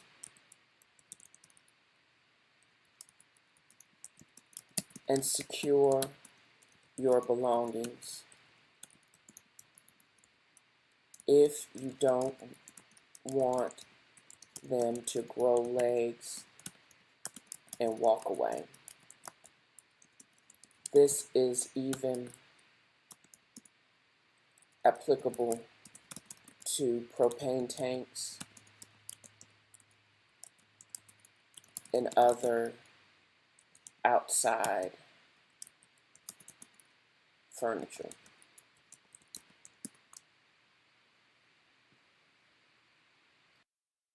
In my next section,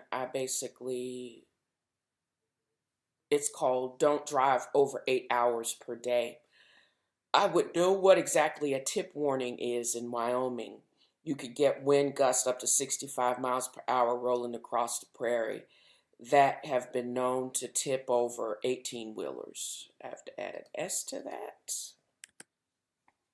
I find driving to be centering and zen, but even I felt after fighting downdrafts all day, it was physically and emotionally exhausting.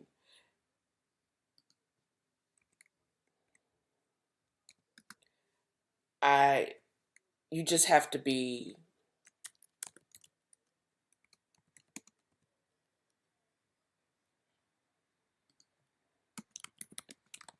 mindful and take breaks and get uninterrupted sleep every night. You have to take care of yourself. You have to care for yourself while on the open road to keep alert. You're at the mercy of Mother Nature, but you appreciate the vastness and the power of the Creator. You experience truly big sky country, which I never experienced there.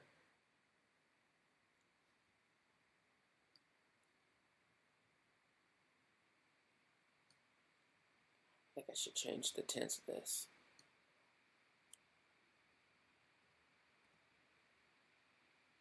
The wind combines were taller than most buildings in the southeast. There were hills and rock formation. There's just such a majesty and beauty to all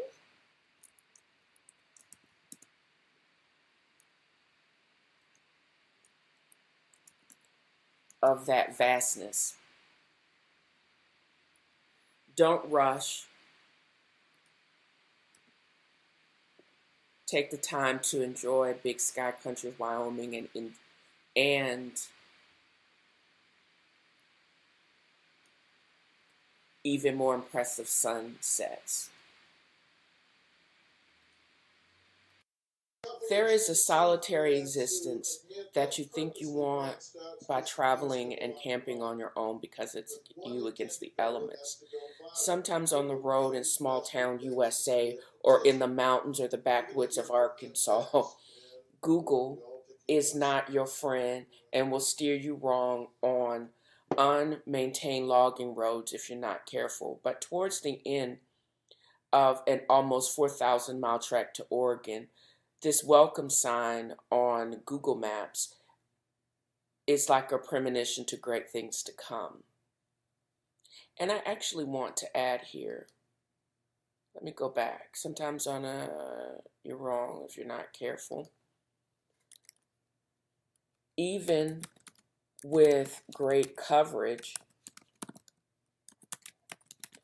there are places devoid of phone signals.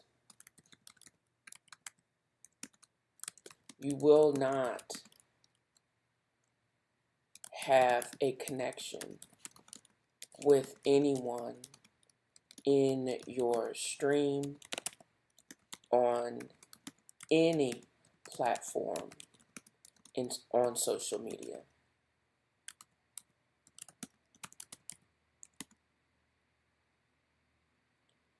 But when you do regain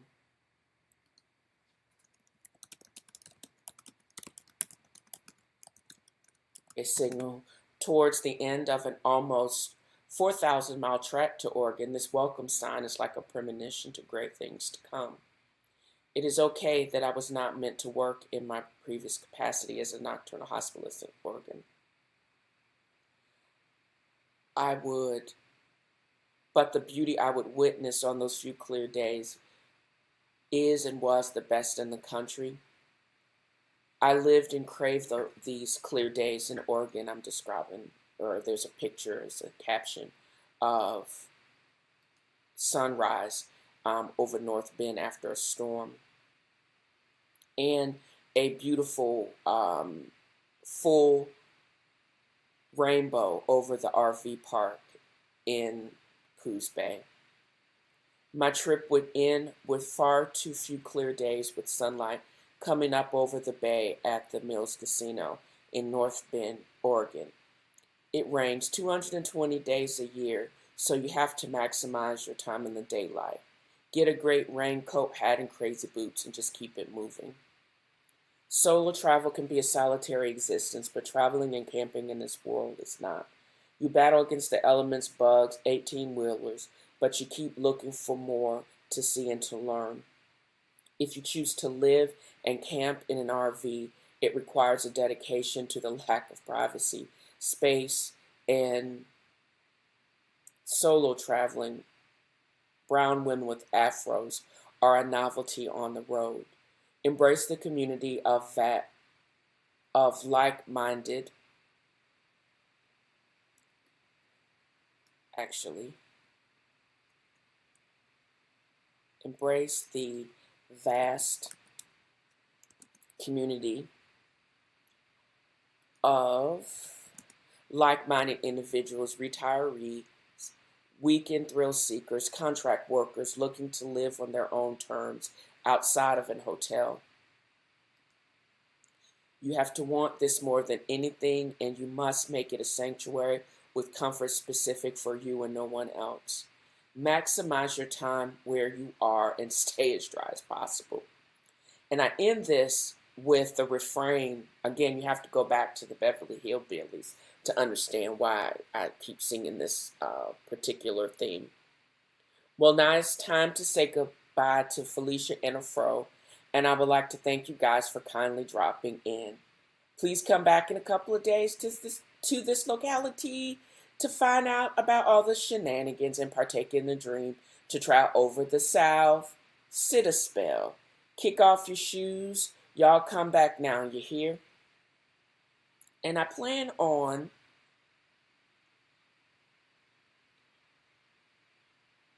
coming back and presenting Westward Fro's time in North Bend camping at the Mill Casino and how I won a month's camping fees at the casino.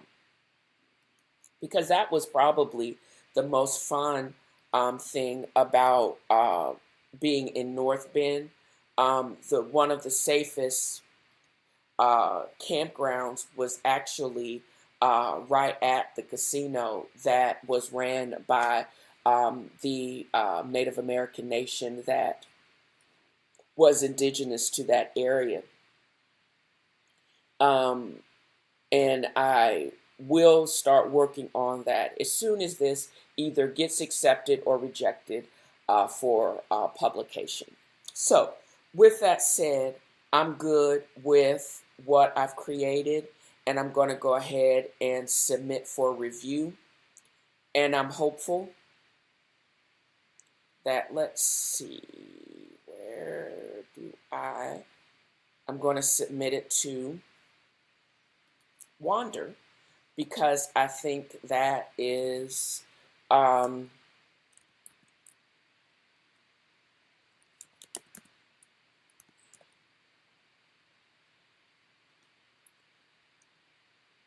most appropriate for this post.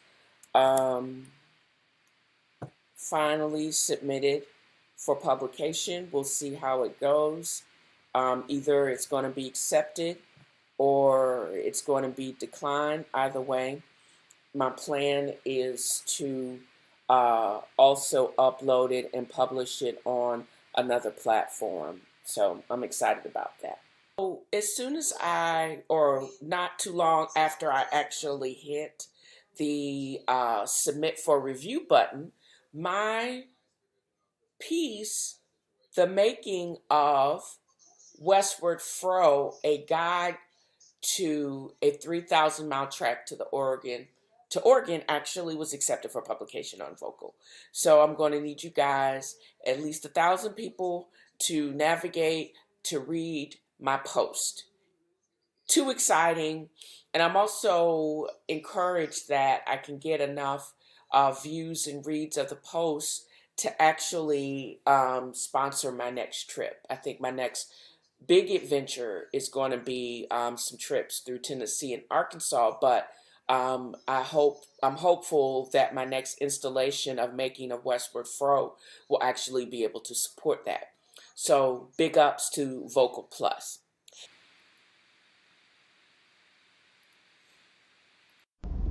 Again, this is no shade to Lupita Nyong'o in her interview with the New York Times by the book. I think her answers were insightful, and it's obvious that this actress is a very smart person. What I didn't understand is why they interviewed her instead of an author. She's obviously well read, even though she says she doesn't like to read, but it just was weird that this by the book is not by someone that actually, writes books for a living. But that's just me. So I am going to endeavor to answer as an author, at least I think I am. I'm going to endeavor to not only read for you her responses to the questions that they asked by the book, and then I would like to give my own responses. They asked her, what books are on your nightstand? And she says, Bryan Cranston's memoir, A Life in Parts, Shel Silverstein's A Light in the Attic, and Mary Oliver's selected poems, Devotions, and then The Bullet Method and Queenie by Candice Carty Williams. On my nightstand, I have Stephen King's new release, The Institute, and I have several of his earlier works, to include Carrie, The Stand, Salem's Lot, Mr. Mercedes, and there's another massive book that I also have on my stand in anticipation of creating a Queens That Read Stephen King podcast that hopefully I'll be able to tape with my cousin Viva Risa in the near future. And it's asked, what the last great book that I read? My Sister, the Serial Killer, by another Nigerian author. And she says The Sun Does Shine. Are there any classic novels that you only recently read for the first time? She says Dawn by Octavia E. Butler. And she was stunned by the themes of the book and how they are applicable today. And I'm trying to think. I read Sula by, holy smack, Zora Neale Hurston, I believe. I also read for the first time Letters to a Young Poet by Maria Rainier Rilke, and I thought that's one of those books that you're going to have to reread. So those are the types of books for me. And she was asked also to describe her ideal reading experience: when, where, what, and how. She says, I have never been skiing, but I have a fantasy about going on a skiing trip with a bunch of friends and spending time alone in a cabin by a fireplace, dressed in cozy fleece onesie, wrapped in a warm blanket with a big mug of hot chocolate, reading a big fat juicy book. I've actually did this late season in Beaver Creek, so she got me on that. And it says, what's your favorite book no one has heard of?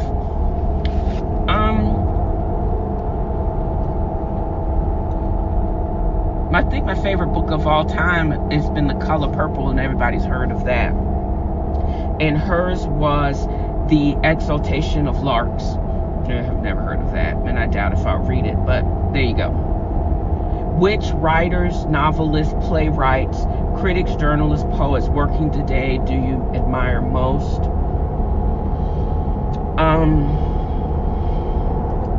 I don't really know any playwrights offhand. Novelists,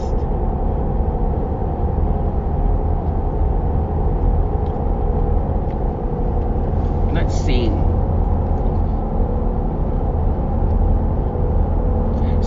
lawyer is actually kind of cool. She rides the whole Low Country Bookshop kind of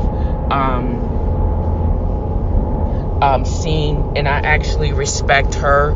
She answered me back when I joined her online book club, and she's also given me some ideas on how to fashion my own book club. I like Humble the Poet.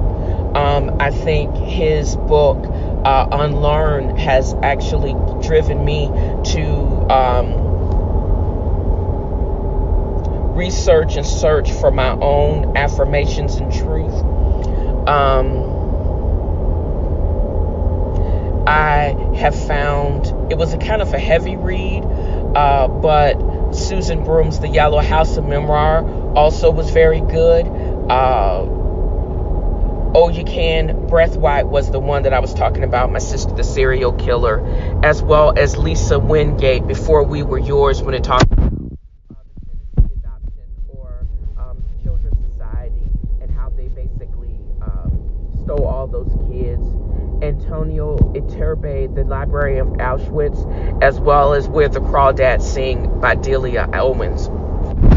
I don't read, or I haven't gone to as many plays, and so I'm not as familiar with many of the new playwrights. And although I do read several newspapers, I don't have a particular favorite journalist in a nutshell. And it says, what book would you like to see turned into a movie or a TV show that hasn't already been adapted? And My Sister the Serial Killer is actually it's kind of funny. And I think that should be turned into a movie. Hint, hint, Oprah and Tyler Perry. Of all the characters, they asked her, of all the characters that you've played, what role you felt was the richest and the most novelistic. And she says when she played Sonia in the play Uncle Vanya by Anton Chekhov while she was in drama school. And do you count any books as guilty pleasures? And she said 50 Shades of Grey. And I think my guilty pleasure is actually the Shopaholic series. When you just want to unwind and detach, that series of book is completely hilarious. Has a book ever have brought you closer to another person or between you? My own personal book, and she says Henry Ibsen's A Doll's House. And she was asked, do you prefer books that reach you emotionally or intellectually? She said both, and I completely agree. And what's the most interesting thing you've learned from a book recently? The way to evaluate scripts in a memoir in A Life of Paris, and A Life in Parts. And I think I'm going to have to check out that book just for that evaluation process, and probably somehow adapt it for my podcast and blog. Which subjects do you wish more authors would write about? Black people living in experiences that would not be expected of them. For example, I'm writing a whole series on my time when I drove by myself across the country and lived in Oregon in my RV. Not too many black people have written or that's been written about. What moves you most in a work of literature? Writing that captures the complexity of truth with explosive simplicity. Well said. And what genres do you especially enjoy reading? I like historical fiction. She says she really doesn't enjoy reading. She prefers podcasts and audiobooks. But she liked graphic novels and comic books are cool. And she says, how do you organize your book? She says emotionally. I don't know how you can do that.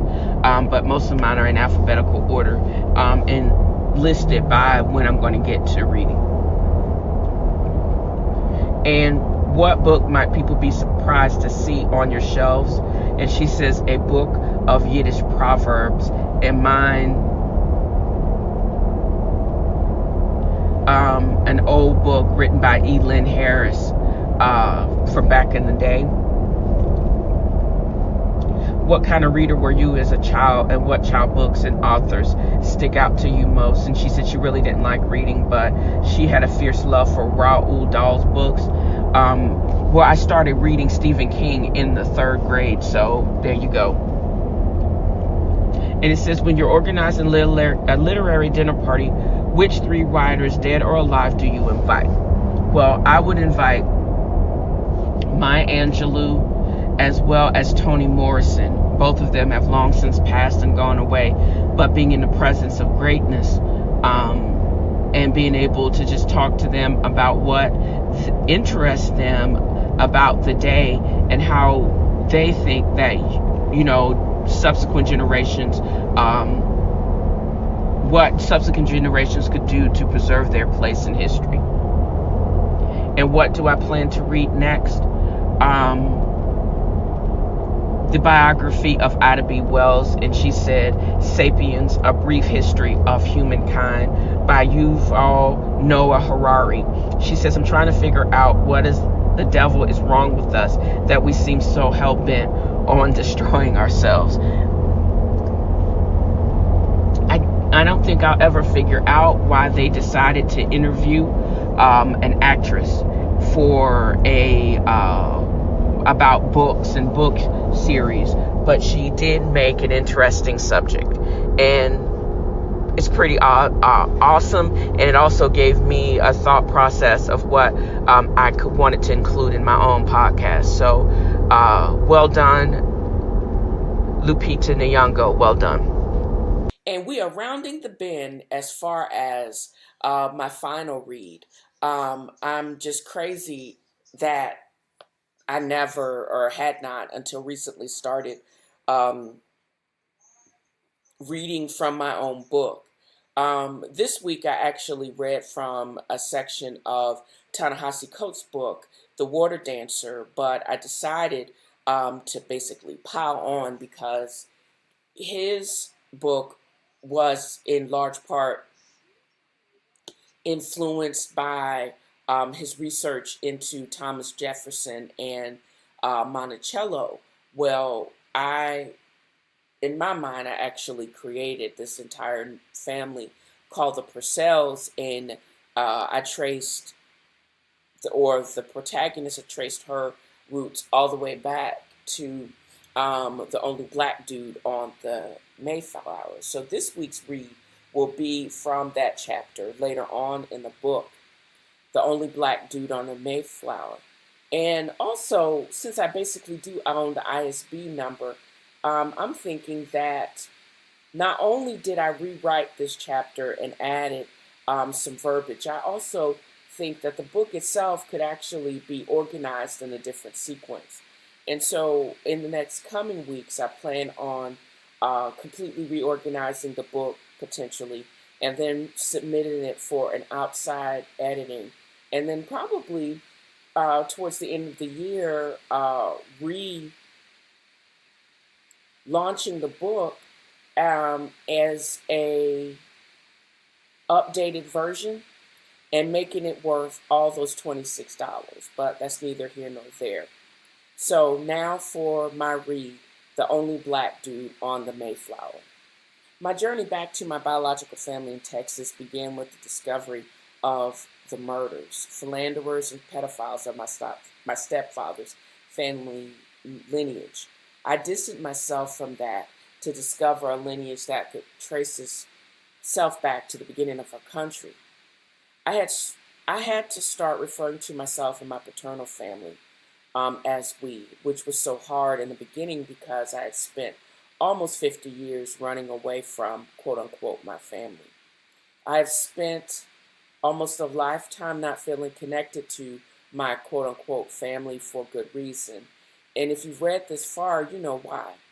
My family in Virginia was the polar opposite of the Purcells of Texas. The Sampson Butlers were lazy and crazy, so you work yourself almost to death to dispel the specter of the lazy and crazy.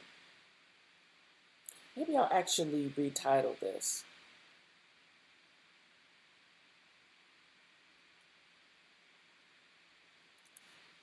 leaving lazy and crazy behind. Maybe so. Anyways, every day is a fight against the black cloud of depression and anxiety that threatens to overtake you at overturn.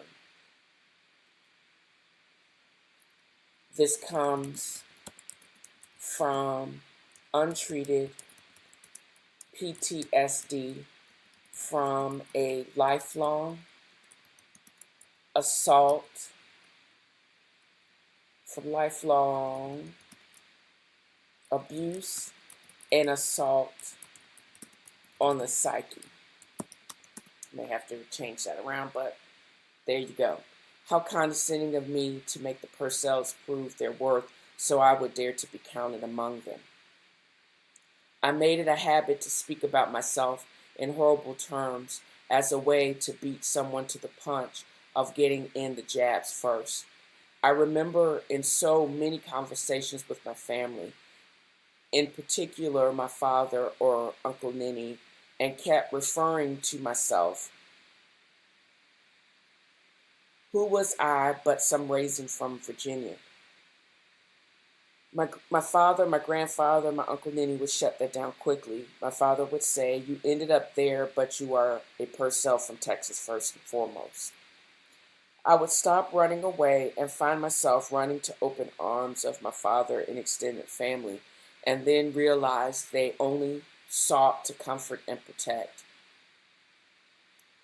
There was no threat of a slap to put you in your place, nor the wandering hands of a pedophile, which had been my previous experience. Uncle Ninny would say, "You went through that, unfortunately. You went through that, unfortunately, but it made you who you are now. The Purcell part of you worked hard not to be like those people. Now listen up, girl. We're going to tell you why." The Purcells traced their lineage back to a group of the 20 slaves that landed near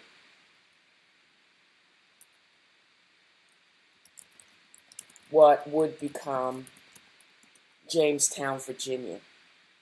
Family lore had us going back as the unnamed listed but not substantiated Blackamoor, the only black dude on the Mayflower.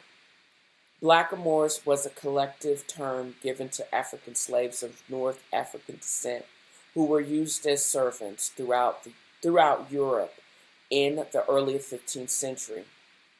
The first named African would turn up in Plymouth a number of decades later as an indentured servant of the Sailor John Tavers. I need to put his first name in there because this is the first time I introduce Mr. John Tavers to the reader, who was himself indentured to the sea captain Reginald Purcell, who would become known as Cat Purcell for short, whose sea line ran between Virginia, Bermuda, the Caribbean, and San Antonio. I was hopeful that the captain was somehow associated with Bluebeard, but there are rumors he was in fact a pirate. But although the rumors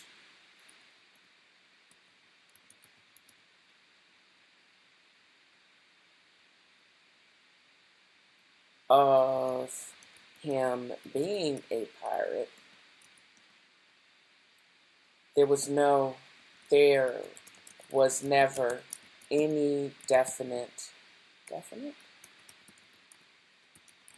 association between him and Bluebeard. The Purcell genetic lineage pointed to Angola, where this particular group of Africans descended, and came to Virginia on a ship, the White Lion. Captain Purcell, with Tavers and newly acquired slaves, would then proceed on a circuitous run down the Carolina coast, cross Seminole-controlled Florida, and proceed on to the Gulf of Mexico. Either there was a female among the group or she descended from the original Africans or was acquired en route because she was listed with the Black Purcells some 8 years later. Her name was listed as Black Ann, who was mated to another slave and who they would produce three children, which would produce 3 children from that union. Her slave husband would be killed in a wagon accident at some point, and Black Ann showed up 3 times in early written records. First, there was baptismal records of her and her children at the Catholic mission in Texas.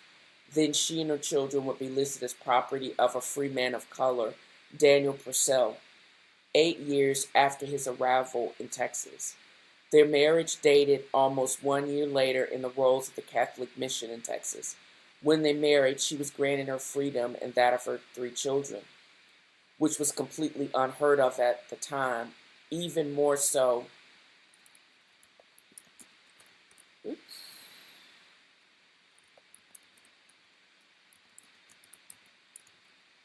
that a man of color was also a slave owner,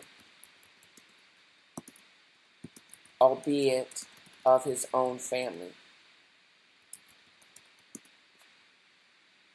They would go on to have 10 more children. With the exception of 2 children who died as infants, all would survive into adulthood.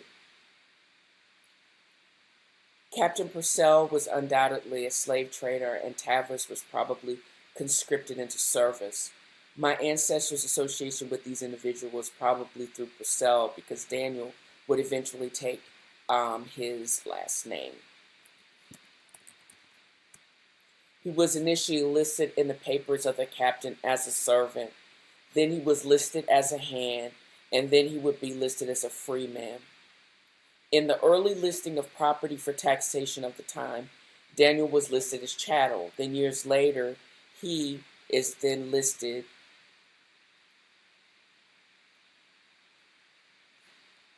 his race would be listed within for Negro, status free, and then his property was listed. Then his property was listed.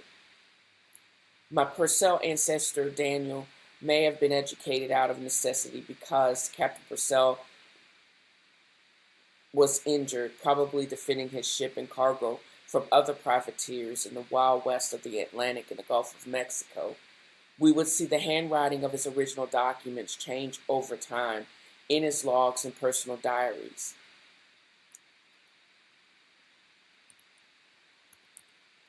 Because they were written by different individuals. The captain's household would expand to include his own wife, children, and servants. The Black Purcells, initially part of the expansion, they contribute to the expanded household on their own, and they would number more than 100 at the pinnacle of the white Purcell's wealth. With the help of Daniel and Tavers, who was called Cap Purcell, they would establish a ranch in southeast Texas. Establish a monstrous ranch in southeast Texas. He and his relatives would help defend it from the Spanish, Apaches, and the Comanches. The Black Purcells were instrumental in starting the black settlement, of which ruins are being excavated near the ancestral land near San Padre Island. Daniel Purcell was educated and bought his freedom and markedly different from the still indentured and probably illiterate Tavers. His freedom papers are preserved under glass in the San Padre Historical Society on loan in perpetuity. That would, along with 70 pages of letters, logbooks, cargo lists,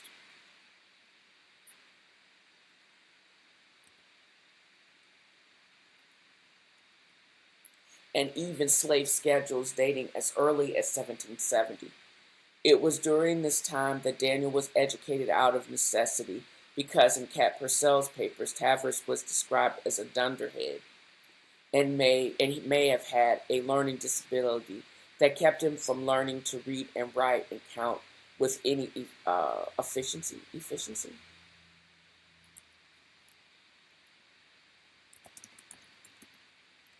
efficiency. Daniel may have also educated his wife and children.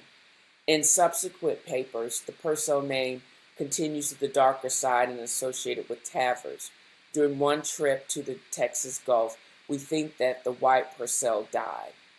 Tavers took over the line, but the black Purcell had the business sense to keep the business going and worked as an advisor to Tavers for the majority of his adult life.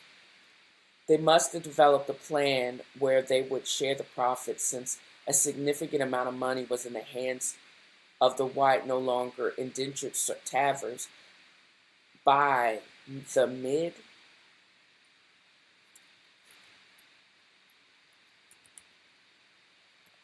1700s.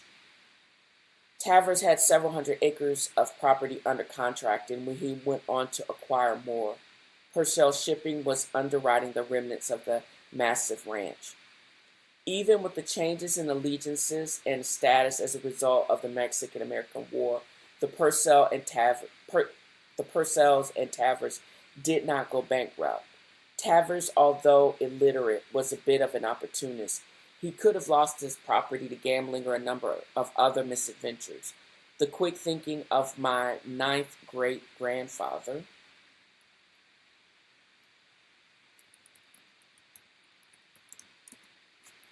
Daniel was able to save the property and the slaves.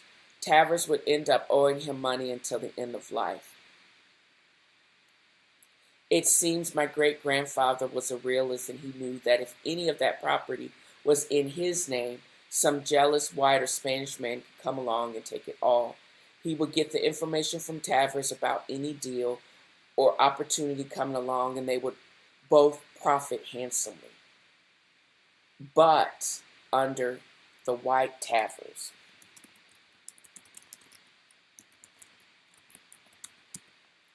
That suited Tavers fine because he could go on fishing, drinking, and gambling. He only allowed my great-great-grandfather and his wife and children around him. He realized his money and lifestyle attracted the wrong sort of women and the wrong sort of business partners. He was not dumb enough to bite the hand that would continue his lifestyle. Tavers seemed to be on the underbelly of polite society, and that was a quiet way for the black Purcells to live comfortably to the present day. Money really did talk, even in that time.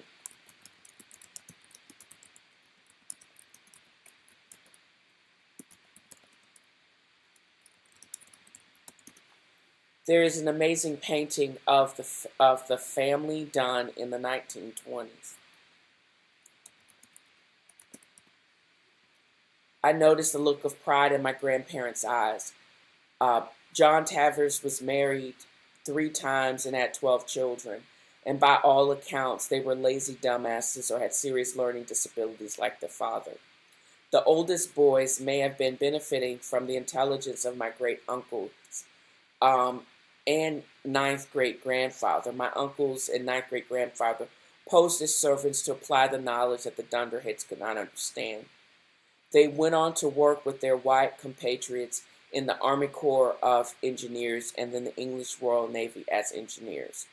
Outside of our family, the white Tavers and their progeny may have been lost to history.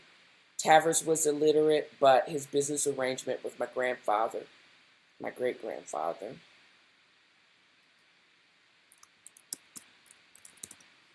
extended into the 21st century, benefiting all the Purcells. But we are grateful for the foresight of Daniel Purcell and the business acumen that benefit the family to this day. And that's how I want that chapter to read. I think I've probably added another 100, 200 words to the chapter, and I've rearranged some things. And I hope that you would enjoy it as much as I have enjoyed rewriting and reading it for you. And this is how I wish to end this section of my read for this week. I hope you enjoy it. And just let me know, does this read better than the original? And please leave that in the comments. Thanks.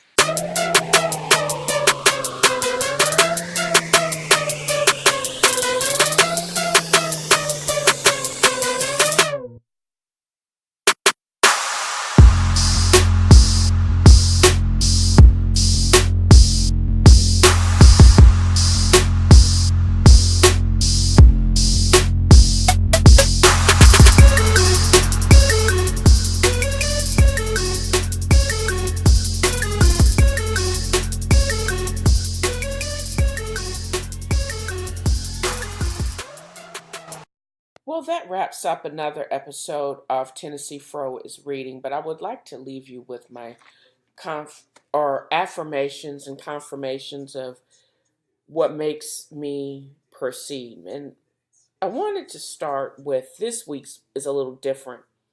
I've made the decision not to attend my 30th high school reunion for a number of reasons, but one of the main reasons is I have felt that I've really only connected somewhat to members of the senior class of 1989 on a very superficial level. And I'm very grateful that several of the members of the class have actually purchased my book. But I still feel as if my time and my money would be better spent on other endeavors. For example, I'm planning another glamping, the Fro is glamping trip in Tennessee and in Kentucky, chasing waterfalls, even though TLC told me I shouldn't chase them. But I am so focused on doing things and being around people that truly make me happy. My time is also limited in such that I work for a pretty demanding company that I need to be present for. And if they're going to so graciously grant me PTO, why not spend that time doing what I really like doing? Why not spend that time being around people that I know and I actually feel some kind of positive way about?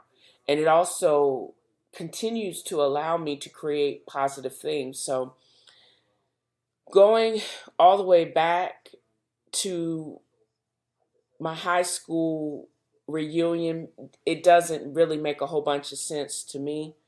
I'm hopeful that I will connect offline with people that that live in the southeast, the western part of the state, in Kentucky, in Tennessee, and I'm probably going to make a little spur of the moment joint to Arkansas to see the hot springs during that period of time.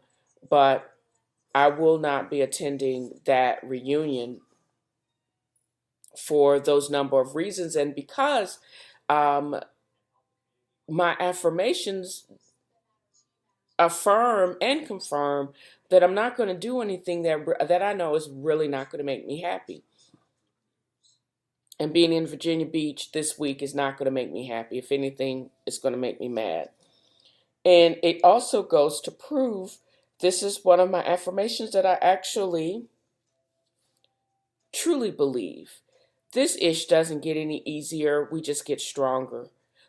I'm going to embrace the struggle because that's how I'm establishing who I am. And it's taken me 48 years to get to this point. Most of the injuries that we suffer mentally are self-inflicted. So we have to stop being so hard on ourselves. I am responsible for my own happiness, and I will create the life that I want. And the life that I want is in a tricked out travel trailer that I'm towing behind my truck with the sway control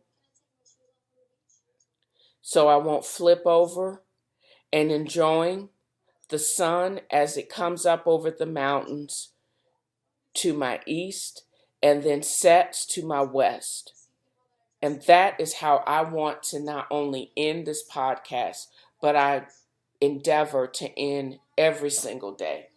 And this truly is the end of this week's podcast.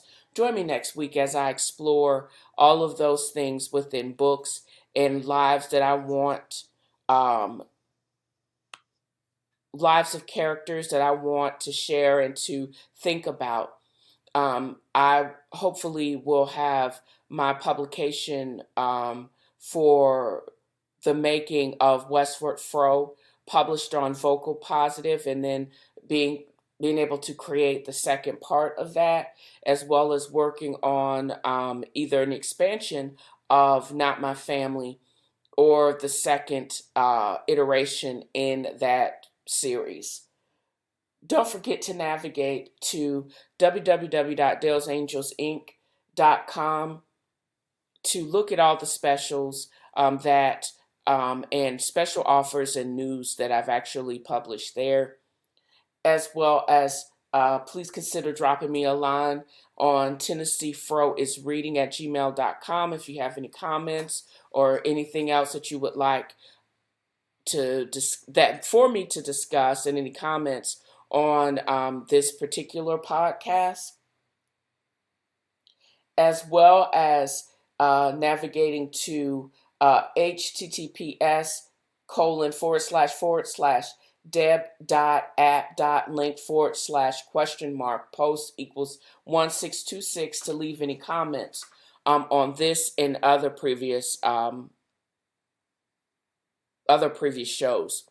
Also, please stop freeloading and navigate to my PayPal link to either leave a nice generous tip or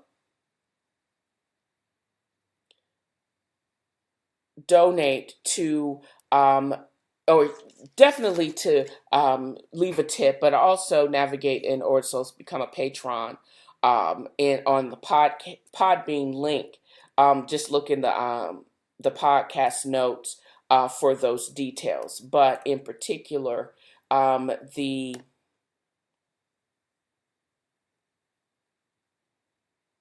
actual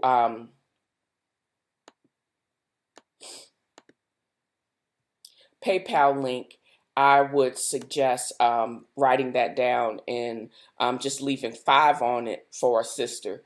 If you support all things TNFro, it is paypal.me/Felicia, FELICIADAI, to leave a tip for this and other podcasts. And I haven't received any comments as of yet for the podcast yet, but I will appreciate any criticisms as well as superlatives about what I'm doing for this particular show. No trolling comments, but if it is constructive criticism or some comment worthwhile, I may actually read it on air. And that ends this episode of TNFro is Reading. Stay tuned later on this week, and I will be posting another episode in celebration or in awareness of Breast Health Awareness Month, which is this month of October, and what I will be preparing as far as my next shenanigans and travel ventures into the Appalachian Mountains, chasing waterfalls and chasing beautiful sunsets. And that's it. Thank you for joining. See you next time.